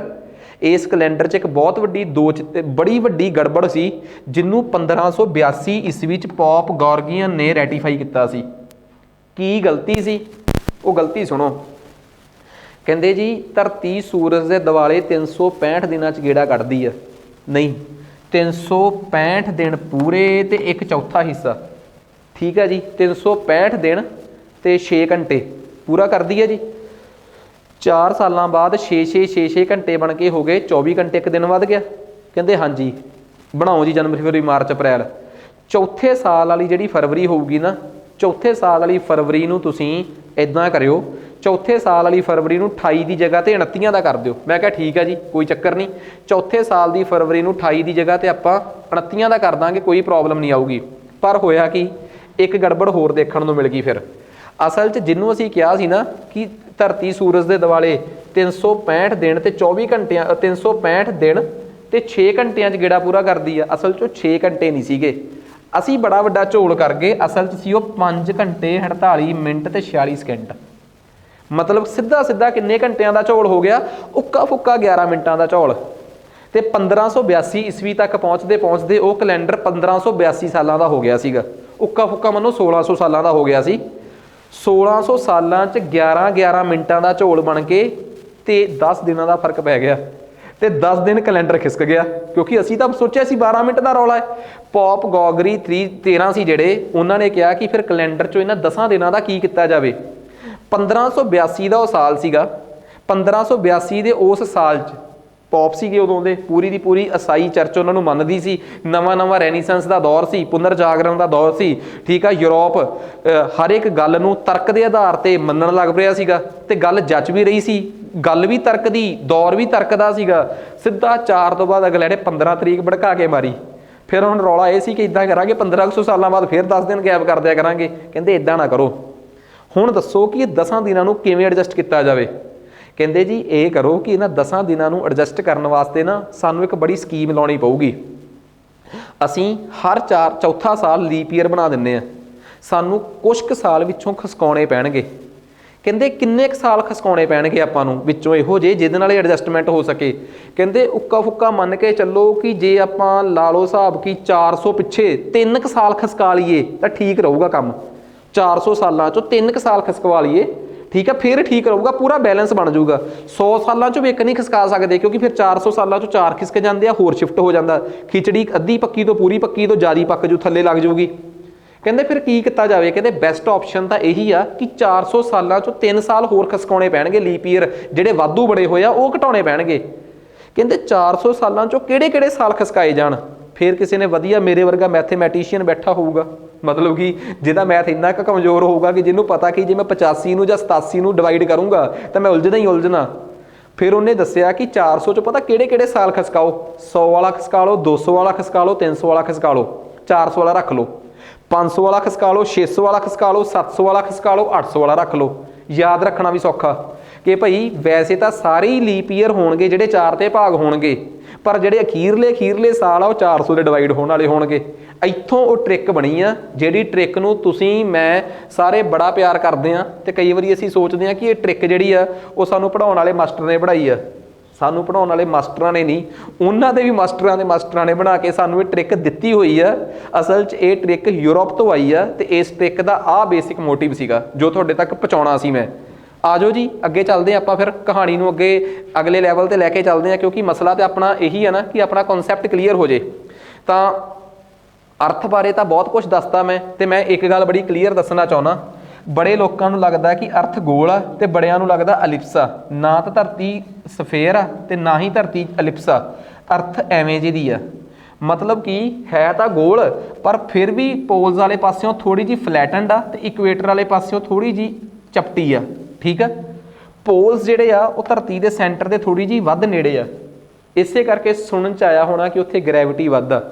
ਜਿਹਦਾ ਭਾਰ ਵੱਧਦਾ ਮੇਰੇ ਵਰਗੇ ਦਾ ਉਹ ਪੋਲਸ ਤੋਂ ਇਕੁਏਟਰ ਵੱਲ ਨੂੰ ਆ ਜੇ, ਗ੍ਰੈਵਿਟੀ ਘੱਟ ਹੋਣ ਕਰਕੇ weight ਘੱਟ ਜਾਊਗਾ, ਠੀਕ ਆ। ਸੋ ਇਹ ਵੀ ਇੱਕ weight loss ਦਾ ਵਧੀਆ ਤਰੀਕਾ ਹੋ ਸਕਦਾ, ਪਰ ਫਿਲਹਾਲ ਪਤਾ ਹੋਣਾ ਚਾਹੀਦਾ ਕਿ ਧਰਤੀ ਦੀ ਸ਼ੇਪ ਕੀ ਆ। That is called oblate spheroid. So ਇਹ ਟੈਕਨੀਕਲ ਨਾਮ ਆ ਜਿਹੜਾ ਸਾਨੂੰ ਪਤਾ ਹੋਣਾ ਚਾਹੀਦਾ, ਠੀਕ ਆ। ਦੂਜੀ ਗੱਲ ਆ ਕਿ ਦੱਸਿਆ ਹੋਇਆ ਕਿ ਇਕੁਏਟਰ ਵਾਲੇ ਪਾਸੇ ਅਰਧ ਵਿਆਸ ਜ਼ਿਆਦਾ ਹੈ, ਰੇਡੀਅਸ ਜ਼ਿਆਦਾ ਹੈ, ਇੱਧਰ ਘੱਟ ਆ। ਪੋਲਸ ਤੇ ਧਰਤੀ ਫਲੈਟਨਡ ਆ। ਇਹਦਾ ਇੱਕੋ ਹੀ ਸੈਟੇਲਾਈਟ ਆ ਨੈਚੁਰਲ, ਦੈਟ ਇਜ਼ ਮੂਨ। ਤੇ ਮੂਨ ਬਾਰੇ ਮੈਂ ਬਹੁਤ ਕੁਝ ਕਲੀਅਰ ਦੱਸਤਾ, ਤੇ ਮੂਨ ਦੀ ਰੋਟੇਸ਼ਨ ਤੋਂ ਲੈ ਕੇ ਰੈਵੋਲੂਸ਼ਨ ਤੱਕ ਹਰ ਇੱਕ ਕਹਾਣੀ ਜਿਹੜੀ ਮੈਨੂੰ ਦੱਸਣੀ ਬਣਦੀ ਸੀ ਉਹ ਮੈਂ ਕਲੀਅਰ ਕਰਤੀ। ਮੂਨ ਤੋਂ ਬਾਅਦ ਤੇ ਓਬਵੀਅਸ ਜੀ ਗੱਲ ਆ, ਮੂਨ ਨੂੰ ਲੈ ਕੇ ਤਾਂ ਮੈਂ ਅਕਸਰ ਇੱਕ ਗੱਲ ਦੱਸਦਾ ਹੁੰਦਾ ਕਿ ਮੂਨ ਨੂੰ ਲੈ ਕੇ ਤਾਂ ਬੜੇ ਮਿਸ਼ਨ ਗਏ ਆ। ਅਪੋਲੋ ਸਭ ਤੋਂ ਸਕਸੈਸਫੁਲ ਮਿਸ਼ਨ ਰਿਹਾ ਹੈ 1960s ਦੇ ਦਹਾਕੇ 'ਚ, ਉਹਦੇ ਕਈ ਸਬ ਪਾਰਟ ਗਏ ਆ। ਨੀਲ ਆਰਮਸਟਰੋਂਗ ਵਰਗਿਆਂ ਨੇ ਪ੍ਰਾਊਡ ਫੀਲ ਕਰਾਇਆ ਅਮਰੀਕਾ ਨੂੰ ਤੇ ਨਾਸਾ ਨੂੰ ਸੂਰਜ ਤੇ ਜਾ ਕੇ, ਸੌਰੀ ਚੰਦਰਮਾ ਤੇ ਜਾ ਕੇ। ਤੇ ਇੰਡੀਆ ਆਪਣੇ ਚੰਦਰਯਾਨ 1 ਤੇ 2 ਮਿਸ਼ਨ ਜਿਹੜੇ ਆ ਉਹਨਾਂ ਨੂੰ ਇੱਕ ਨੂੰ ਕਾਮਯਾਬ ਕਰ ਚੁੱਕੇ ਆ ਤੇ ਇੱਕ ਨੂੰ ਪਾਰਸ਼ਲੀ ਕਾਮਯਾਬ। ਤੇ ਹੁਣ ਚੰਦਰਯਾਨ ਦਾ ਅਗਲਾ ਹਿੱਸਾ ਜਿਹੜਾ ਹੈ ਉਹ ਇਸਰੋ ਚੰਗੀ ਤਰ੍ਹਾਂ ਲਾਂਚ ਕਰਨ ਜਾ ਰਹੀ ਹੈ। ਮਾਰਸ ਚੌਥਾ ਗ੍ਰਹਿ ਆ, ਟੈਰੈਸਟਰੀਅਲ ਪਲੈਨਟ ਆ। ਤੇ ਤੁਹਾਡੀ ਜਾਣਕਾਰੀ ਲਈ ਦੱਸਦਾ, ਰੌਕੀ ਮਾਊਂਟੇਨਸ ਨੇ ਇਹਦੇ ਤੇ ਇਹਦੇ ਵੀ 2 ਮੂਨਸ ਨੇ, ਫੋਬਸ ਤੇ ਦੇਮਿਓਸ। ਮੋਸਟ ਇੰਪੋਰਟੈਂਟ ਗੱਲ ਆ। ਤੇ ਇੱਕ ਗੱਲ ਹੋਰ ਇਹਦੇ 'ਚ ਬੜੀ ਕਲੀਅਰ ਆ, ਅਮਰੀਕਾ ਦਾ Maven mission, Mariner mission, India ਦਾ ਮਾਰਸ ਆਰਬਿਟਲ ਮਿਸ਼ਨ, ਇਹਦੇ ਤੇ ਗਏ ਹੋਏ ਕੁਝ ਮਿਸ਼ਨਸ ਨੇ। ਇੰਡੀਆ ਦਾ MOM mission, Mars orbital mission, ਇਹੋ ਜਿਹਾ ਪਹਿਲਾ ਮਿਸ਼ਨ ਸੀਗਾ ਜਿਹੜਾ ਪਹਿਲੀ ਸੱਟੇ ਹੀ ਕਾਮਯਾਬ ਹੋ ਗਿਆ। ਬਾਕੀਆਂ ਦੇ ਕਈ ਵਾਰੀ ਅਨਸਕਸੈਸਫੁਲ ਹੋਣ ਤੋਂ ਬਾਅਦ ਕਾਮਯਾਬ ਹੋਏ ਆ। ਮਾਰਸ ਨੂੰ ਲਾਲ ਗ੍ਰਹਿ ਇਸ ਕਰਕੇ ਕਿਹਾ ਜਾਂਦਾ ਹੈ ਕਿਉਂਕਿ ਇਹਦੇ ਤੇ ਪਾਏ ਜਾਣ ਵਾਲੇ ਰੈੱਡ ਮਿਨਰਲਸ ਕਰਕੇ। ਠੀਕ ਆ। ਨੈਕਸਟ, ਇੱਥੇ ਇੱਕ ਜ਼ੀਰੋ ਕ੍ਰੇਟਰ ਆ, ਠੀਕ ਆ, ਜਿਹੜਾ ਕਿ ਇੱਕ ਖੱਡ ਪਿਆ ਹੋਇਆ ਇਹਦੇ ਤੇ, ਜਿਹੜੀ ਕਿ ਨਾਸਾ ਦਾ ਪ੍ਰਜ਼ਰਵੈਂਸ ਮਿਸ਼ਨ ਇਹਦੇ ਤੇ ਜਾਊਗਾ ਨਾ, ਉਹਦਾ ਲੈਂਡਿੰਗ ਸਟੇਸ਼ਨ ਆ, ਉਹਦਾ ਲੈਂਡਿੰਗ ਪੁਆਇੰਟ ਆ। ਸਾਨੂੰ ਇਹਦੇ ਬਾਰੇ ਥੋੜੀ ਜੀ ਕਲੈਰਿਟੀ ਹੋਣੀ ਚਾਹੀਦੀ ਸੀਗੀ। ਠੀਕ ਆ। ਨੈਕਸਟ, ਉਸ ਤੋਂ ਬਾਅਦ ਅੱਗੇ ਆਪਣੇ ਕੋਲ ਆ ਗਿਆ ਯੂਪੀਟਰ। ਠੀਕ ਆ। ਯੂਪੀਟਰ ਤੋਂ ਮਗਰਲੇ ਸਾਰੇ ਜਿਹੜੇ ਗ੍ਰਹਿ ਆ ਦੋਜ਼ ਆਰ ਜੋਵੀਅਨ ਪਲੈਨਟਸ। ਠੀਕ ਆ। ਉਹ ਗੈਸਾਂ ਤੋਂ ਬਣੇ ਹੋਏ ਗ੍ਰਹਿ ਆ। ਇਹਨਾਂ ਬਾਰੇ ਮੈਂ ਬੜੀ ਜਾਣਕਾਰੀ ਦੇਤੀ ਆ। ਯੂਪੀਟਰ ਬਾਰੇ ਮੈਂ ਇਹ ਦੱਸਣ 'ਚ ਕਲੀਅਰ ਰੱਖੂੰਗਾ ਕਿ ਯੂਪੀਟਰ ਦੇ 4 ਸੈਟੇਲਾਈਟਸ ਨੇ ਜਿਨ੍ਹਾਂ ਨੂੰ ਲੋ, ਯੂਰੋਪਾ, ਗੈਨੀਮੀਡ ਤੇ ਸੈਲਿਸਟੋ ਕਿਹਾ ਜਾਂਦਾ ਹੈ। ਇਹਦੇ ਉਹ 4 ਗ੍ਰਹਿ ਆ ਜਿਨ੍ਹਾਂ ਦੀ ਖੋਜ ਗਲੀਲੀਓ ਨੇ ਕੀਤੀ ਸੀ, ਇਸ ਕਰਕੇ ਇਹਨਾਂ ਨੂੰ ਗਲੀਲੀਓ ਮੂਨਸ ਵੀ ਕਿਹਾ ਜਾਂਦਾ ਹੈ। ਇੰਪੋਰਟੈਂਟ ਗੱਲ ਆ। ਬਾਕੀ ਇਹਦੇ 79 ਗ੍ਰਹਿਾਂ 'ਚੋਂ ਇਹ 4 ਨੇ। ਇੱਥੇ ਗਿਆ ਹੋਇਆ ਯੂਪੀਟਰ ਮਿਸ਼ਨ, ਯੂਨੋ ਮਿਸ਼ਨ ਜਿਹੜਾ ਹੈ ਉਹ ਕਾਫੀ ਸਕਸੈਸਫੁਲ ਰਿਹਾ ਹੈ ਤੇ UPSC ਇਸ ਯੂਨੋ ਮਿਸ਼ਨ ਤੇ ਸਵਾਲ ਪੁੱਛ ਚੁੱਕੀ ਆ, ਸੋ ਇਹ ਵੀ ਪੇਪਰ 'ਚ ਆ ਸਕਦਾ ਹੈ। ਠੀਕ ਆ। ਸੈਚਰਨ ਜਿਹੜਾ ਹੈ ਉਹ 7ਵਾਂ ਗ੍ਰਹਿ ਆ। ਇਹ ਆਪਣੀਆਂ ਰਿੰਗਸ ਕਰਕੇ ਜ਼ਿਆਦਾ ਫੇਮਸ ਆ। ਠੀਕ ਆ। ਜਦੋਂ ਲੇਟੈਸਟ ਇਹਦੇ 20 ਮੂਨ ਹੋਰ ਕਨਫਰਮ ਹੋਏ ਤਾਂ ਇਹ ਨੈਚੁਰਲ ਸੈਟੇਲਾਈਟਸ ਦੀ ਗਿਣਤੀ 'ਚ ਯੂਪੀਟਰ ਤੋਂ ਵੀ ਕਿਤੇ ਗਾਂਹ ਲੰਘ ਗਿਆ। ਸੋ ਇਹਦੇ ਹੁਣ 83 ਮੂਨਸ ਨੇ। ਠੀਕ ਆ। ਸੋ ਇੱਥੇ ਜਾਣ ਵਾਲੇ ਮਿਸ਼ਨ ਜਿਹੜੇ ਆ ਪਾਇਓਨੀਅਰ, ਵੋਏਗਰ ਤੇ ਵੋਏਗਰ 2। ਸਭ ਤੋਂ ਇੰਪੋਰਟੈਂਟ ਗੱਲ ਆ ਵੋਏਗਰ 1 ਤੇ ਵੋਏਗਰ 2। ਇੱਕ ਇੱਥੇ ਮਿਸ਼ਨ ਸਭ ਤੋਂ ਵੱਧ ਜਿਹੜਾ ਇਹਦੀ ਰਿੰਗਸ ਦੀ ਸਟੱਡੀ ਕਰਨ ਗਿਆ ਸੀਗਾ। ਠੀਕ ਆ। ਕੈਸੀਨੀ ਮਿਸ਼ਨ ਮੋਸਟ ਇੰਪੋਰਟੈਂਟ ਆ, ਪੇਪਰ 'ਚ ਆ ਸਕਦਾ। ਇਹ ਨਾ UPSC ਨੇ ਸਵਾਲ ਪੁੱਛਿਆ ਸੀਗਾ ਕਿ ਇੰਟਰਸਟੈਲਰ ਸਪੇਸ, ਉਹਦੇ ਅੱਗੇ ਵੋਗਿਆਰ ਪਾਇਆ ਸੀ ਤੇ ਕੈਸੀਨੀ ਉਹਦੇ ਅੱਗੇ ਪਾਇਆ ਸੀ ਸੈਚਰਨ ਰਿੰਗਸ। ਪੇਪਰ 'ਚ ਆਇਆ ਹੋਇਆ ਸਵਾਲ ਆ। ਤੇ ਯੂਨੋ ਮਿਸ਼ਨ ਆਪਣਾ ਹੋ ਗਿਆ ਯੂਪੀਟਰ, ਪ੍ਰਜ਼ਰਵੈਂਸ ਕੀ ਹੋ ਗਿਆ ਆਪਣਾ ਮਾਰਸ, ਤੇ ਮਰਕਰੀ ਵਾਸਤੇ ਮੈਸੇਂਜਰ ਤੇ ਮੈਰੀਨਰ। ਸੋ ਇਹ ਪੇਪਰ 'ਚ ਆਉਣ ਵਾਲੇ ਫੈਕਚੁਅਲ ਸਵਾਲ ਨੇ। ਕਿਉਂ ਮੈਂ ਇਕੱਲੇ ਸੈਟੇਲਾਈਟ ਬਾਰੇ ਮਾੜੀ ਗੱਲ ਦੱਸ ਰਿਹਾ? ਇਸੇ ਕਰਕੇ ਕਿ ਕਿਸੇ ਵੀ ਤਰੀਕੇ ਦੀ ਤੁਹਾਡੇ ਨਾਲ ਗੜਬੜ ਨਾ ਹੋ ਜੇ। ਯੂਰੇਨਸ ਲਾਸਟ ਵਾਲੇ ਮਿਸ਼ਨ ਆ, ਸੌਰੀ ਆਪਣੇ ਸੈਟੇਲਾਈਟ ਪਲੈਨਟਸ ਨੇ, ਇਹਨਾਂ ਬਾਰੇ ਤਾਂ ਬਸ ਇਹ ਦੱਸਿਆ ਜਾ ਸਕਦਾ ਹੈ ਕਿ ਇੱਥੇ ਕਿਹੜੇ ਮਿਸ਼ਨ ਗਏ ਆ, ਕਿੰਨੇ ਇਹਨਾਂ ਦੇ ਮੂਨਸ ਨੇ। ਠੀਕ ਆ। ਸੋ ਇਹਦੀਆਂ ਵੀ ਰਿੰਗਸ ਨੇ ਪਰ ਬਹੁਤ ਦੂਰ ਹੋਣ ਕਰਕੇ ਪ੍ਰੋਪਰਲੀ ਵਿਜ਼ੀਬਲ ਨਹੀਂ ਗਈਆਂ। ਵੋਗਿਆਰ 2 ਜਦੋਂ ਇੰਟਰਸਟੈਲਰ ਸਪੇਸ 'ਚ ਜਾ ਰਿਹਾ ਸੀ ਮਗਰਲੇ ਪਾਸੇ ਸਟੱਡੀ ਕਰਨ, ਔਟ ਕਲਾਊਡ ਤੋਂ ਮਗਰਲੇ ਪਾਸੇ ਵਾਲੇ ਇੰਟਰਸਟੈਲਰ ਸਪੇਸ ਨੂੰ, ਤਾਂ ਉਹ ਯੂਰੇਨਸ ਨੂੰ ਵੀ ਵਿਜ਼ਿਟ ਕਰਦਾ ਹੈ। ਠੀਕ ਆ। ਸੋ ਇਹਦੇ ਬਾਰੇ ਇੰਪੋਰਟੈਂਟ ਆ। ਤੇ ਲਾਸਟ ਹੈਗਾ ਆਪਣੇ ਕੋਲ ਨੈਪਚੂਨ, ਜਿਹੜਾ ਕਿ ਸਾਡੇ ਕਿਊਪਰ ਬੈਲਟ ਤੋਂ ਪਹਿਲਾਂ ਲਾਸਟ ਗ੍ਰਹਿ ਆ। ਇਸ ਤੋਂ ਅੱਗੇ ਹੀ ਕਿਊਪਰ ਬੈਲਟ ਸ਼ੁਰੂ ਹੋ ਜਾਂਦੀ ਹੈ ਤੇ ਲਾਸਟ 'ਚ ਆ ਜਾਂਦਾ ਸਾਡਾ ਔਟ ਕਲਾਊਡ। ਠੀਕ ਹੈ। ਸੋ ਇਹ ਆਪਣਾ ਬੇਸਿਕਲੀ ਫੁੱਲ ਕੰਪਲੀਟ। ਜੇ ਕੋਈ ਮੈਨੂੰ ਪੁੱਛੇ ਕਿ ਸਰ ਯੂਨੀਵਰਸ ਜਿਹੜੇ ਕਿ ਤੁਸੀਂ ਹੁਣ ਤੱਕ 4 ਲੈਕਚਰ ਲਾਏ ਆ, ਜਿਸ 'ਚੋਂ ਕਿ ਇਹ ਚੌਥਾ ਲੈਕਚਰ ਜਿਹੜਾ ਕਿ ਅਸੀਂ YouTube ਤੇ ਆਪਣੇ ਪਲੇਟਫਾਰਮ ਤੇ ਰੱਖਿਆ ਹੈ, ਇਹ ਬੜਾ ਫੈਕਚੁਅਲ ਜਿਹਾ ਟੌਪਿਕ ਸੀਗਾ। ਠੀਕ ਆ। ਇਹਨੂੰ ਪੂਰੀ ਲੜੀ 'ਚ ਵੀ ਦੇਖਿਆ ਜਾ ਸਕਦਾ ਹੈ, ਬਟ ਇਹ ਇੰਡੀਪੈਂਡੈਂਟ ਵੀ ਸਾਡੇ ਵਾਸਤੇ ਬੜਾ ਸਿਗਨੀਫੀਕੈਂਟ ਟੌਪਿਕ ਸੀਗਾ। ਤੇ ਜੇ ਤੁਸੀਂ 2 ਮਿੰਟ ਵੇਟ ਕਰੋ ਤਾਂ ਮੈਂ ਤੁਹਾਨੂੰ ਤੁਹਾਡੀ ਜਾਣਕਾਰੀ ਲਈ ਇਹ ਗੱਲ ਦੱਸਦਾ ਕਿ ਜੇ ਤੁਸੀਂ ਮਾਸਟਰ ਕਲਾਸਿਸ ਪਟਿਆਲਾ ਦੀ ਐਪ ਤੇ ਜਾਂਦੇ ਹੋ ਨਾ, ਤਾਂ ਇਸ ਲੋਗੋ ਵਾਲੀ ਐਪ, ਕਨਫਿਊਜ਼ ਨਾ ਹੋ ਜਿਓ। ਵੈਸੇ ਵੀ 1-2 ਐਪ ਹੋਰ ਵੀ ਕਿਸੇ ਨੇ ਬਣਾਈ ਹੋਈ ਆ, ਪਰ ਇਸ ਲੋਗੋ ਦੀ ਐਪ ਤੁਸੀਂ ਡਾਊਨਲੋਡ ਕਰਨੀ ਆ। ਐਂਡਰੋਇਡ ਤੇ ਮਾਸਟਰ ਕਲਾਸਿਸ ਪਟਿਆਲਾ ਤੇ ਆਹ ਲੋਗੋ, ਆਈਫੋਨ ਤੇ ਮਾਈ ਇੰਸਟੀਟਿਊਟ ਕੈਪ ਵਾਲਾ ਲੋਗੋ ਆਊਗਾ, ਉੱਥੇ ਇੱਕ ਕੋਡ ਭਰ ਦਿਓ। ਠੀਕ ਆ। ਤੁਸੀਂ ਉੱਥੇ ਐਪ ਤੇ ਜਾਓਗੇ ਸਾਡੀ ਤੇ ਤੁਹਾਨੂੰ ਐਪ ਤੇ ਆਹ 2 ਕੋਰਸ ਮੇਨ ਮਿਲਣਗੇ, PCS ਪ੍ਰੀ ਕਮ ਮੇਨਸ। ਤੇ ਮੈਂ ਤੁਹਾਡੀ ਜਾਣਕਾਰੀ ਲਈ ਦੱਸਦਾ, ਇੱਕ PCS ਦਾ ਆਨਸਰ ਰਾਈਟਿੰਗ ਦਾ ਕੋਰਸ ਵੀ ਹੈ। ਹੋਮ ਪੇਜ ਤੇ ਬਿਲਕੁਲ ਸਾਹਮਣੇ ਟੈਬ ਬਣੀਆਂ ਹੋਈਆਂ ਨੇ, ਜਿੱਥੋਂ ਕਿ ਤੁਸੀਂ ਬੜੀ ਈਜ਼ਲੀ ਸਾਡਾ ਕੋਰਸ ਜਿਹੜਾ ਹੈ ਉਹ ਦੇਖ ਸਕਦੇ ਹੋ। ਠੀਕ ਆ, ਸੋ ਕਿਸੇ ਵੀ ਤਰੀਕੇ ਵਾਸਤੇ ਤੁਸੀਂ ਸਾਨੂੰ WhatsApp ਤੇ ਇਸ ਨੰਬਰ ਤੇ WhatsApp ਕਰੋ। WhatsApp ਤੇ ਲਿਖਣਾ ਕੀ ਆ, ਤੁਸੀਂ ਜੇ PCS ਪ੍ਰੀ ਕਮ ਮੇਨਸ ਜਾਣਾ ਤਾਂ ਲਿਖਣਾ ਹੈ PCS ਪ੍ਰੀ ਕਮ ਮੇਨਸ। ਜੇ ਪ੍ਰੀ ਵਾਸਤੇ ਦੇਖਣਾ ਹੈ ਤਾਂ PCS ਪ੍ਰੀ ਕਮ ਨੈਬ। ਜੇ ਤੁਸੀਂ ਆਨਸਰ ਰਾਈਟਿੰਗ ਵਾਸਤੇ ਇਨਕੁਆਇਰੀ ਕਰਨੀ ਆ ਤਾਂ PCS ਆਨਸਰ ਰਾਈਟਿੰਗ। ਠੀਕ ਆ, ਇੱਕ ਤਾਂ ਤੁਹਾਨੂੰ ਨਾਲ ਦੀ ਨਾਲ ਆਟੋਮੈਟਿਕ ਮੈਸੇਜ ਵਾਪਸ ਜਾਊਗਾ ਜਿੱਥੇ ਕਿ ਤੁਸੀਂ ਸਾਡੀਆਂ ਡੈਮੋਜ਼ ਦੀਆਂ ਕੁਆਲਿਟੀਜ਼ ਦੇਖ ਸਕਦੇ ਹੋ। ਦੂਜੀ ਚੀਜ਼ ਕੀ ਆ, ਉਸ ਤੋਂ ਬਾਅਦ ਅਸੀਂ ਤੁਹਾਨੂੰ ਆਡੀਓ ਰਿਪਲਾਈ ਕਰਾਂਗੇ ਜਾਂ ਤੁਹਾਡਾ ਨੰਬਰ ਅੱਗੇ ਫਾਰਵਰਡ ਕਰ ਦਿੱਤਾ ਜਾਊਗਾ ਜਿੱਥੋਂ ਕਿ ਤੁਹਾਨੂੰ ਬੈਕ ਕਾਲ ਪ੍ਰੋਪਰ ਆਊਗੀ ਜਿਹੜੀ ਕਿ ਤੁਹਾਡੀ ਗੱਲ ਪੂਰੀ ਸਾਡੀ ਟੀਮ ਨਾਲ ਕਵਰ ਕਰਾਉਣਗੇ ਕਿ ਹਾਂ ਤੁਹਾਨੂੰ ਚਾਹੀਦਾ ਕੀ ਆ। ਉਮੀਦ ਕਰਦਾ ਕਿ ਤੁਹਾਨੂੰ ਇਹ ਸਾਰਾ ਕਨਸੈਪਟ ਸਮਝ ਆ ਗਿਆ ਹੋਊਗਾ। ਵੱਧ ਤੋਂ ਵੱਧ ਤੁਸੀਂ ਇਸ ਵੀਡੀਓ ਨੂੰ ਦੇਖੋ ਤੇ ਜੇ ਤੁਹਾਨੂੰ ਲੱਗਦਾ ਹੈ ਤੇ ਹਾਂ ਤੁਸੀਂ ਸਾਡੇ ਇਸੇ ਨੰਬਰ ਤੇ WhatsApp ਕਰਕੇ ਜਾਂ ਸਾਡੇ ਟੈਲੀਗ੍ਰਾਮ ਮਾਸਟਰ ਕਲਾਸਿਸ ਪਟਿਆਲਾ ਤੇ ਜੁਆਇਨ ਕਰਕੇ ਤੁਸੀਂ ਸਾਡੀਆਂ PDF ਇਸ ਸਬਜੈਕਟ ਦੀਆਂ ਤੇ ਇਸ ਤੋਂ ਬਿਨਾ PCS ਮੇਨਸ ਦੇ ਆਨਸਰ ਰਾਈਟਿੰਗ ਦੀਆਂ ਚੈੱਕ ਕਰ ਸਕਦੇ ਹੋ। ਉਮੀਦ ਕਰਦਾ ਕਿ ਅੱਜ ਵਾਲਾ ਲੈਕਚਰ ਤੁਹਾਨੂੰ ਸਮਝ ਆ ਗਿਆ ਹੋਊਗਾ। ਅੱਜ ਵਾਸਤੇ ਇੰਨਾ ਹੀ ਬਹੁਤ ਹੈ ਜੀ, ਧੰਨਵਾਦ।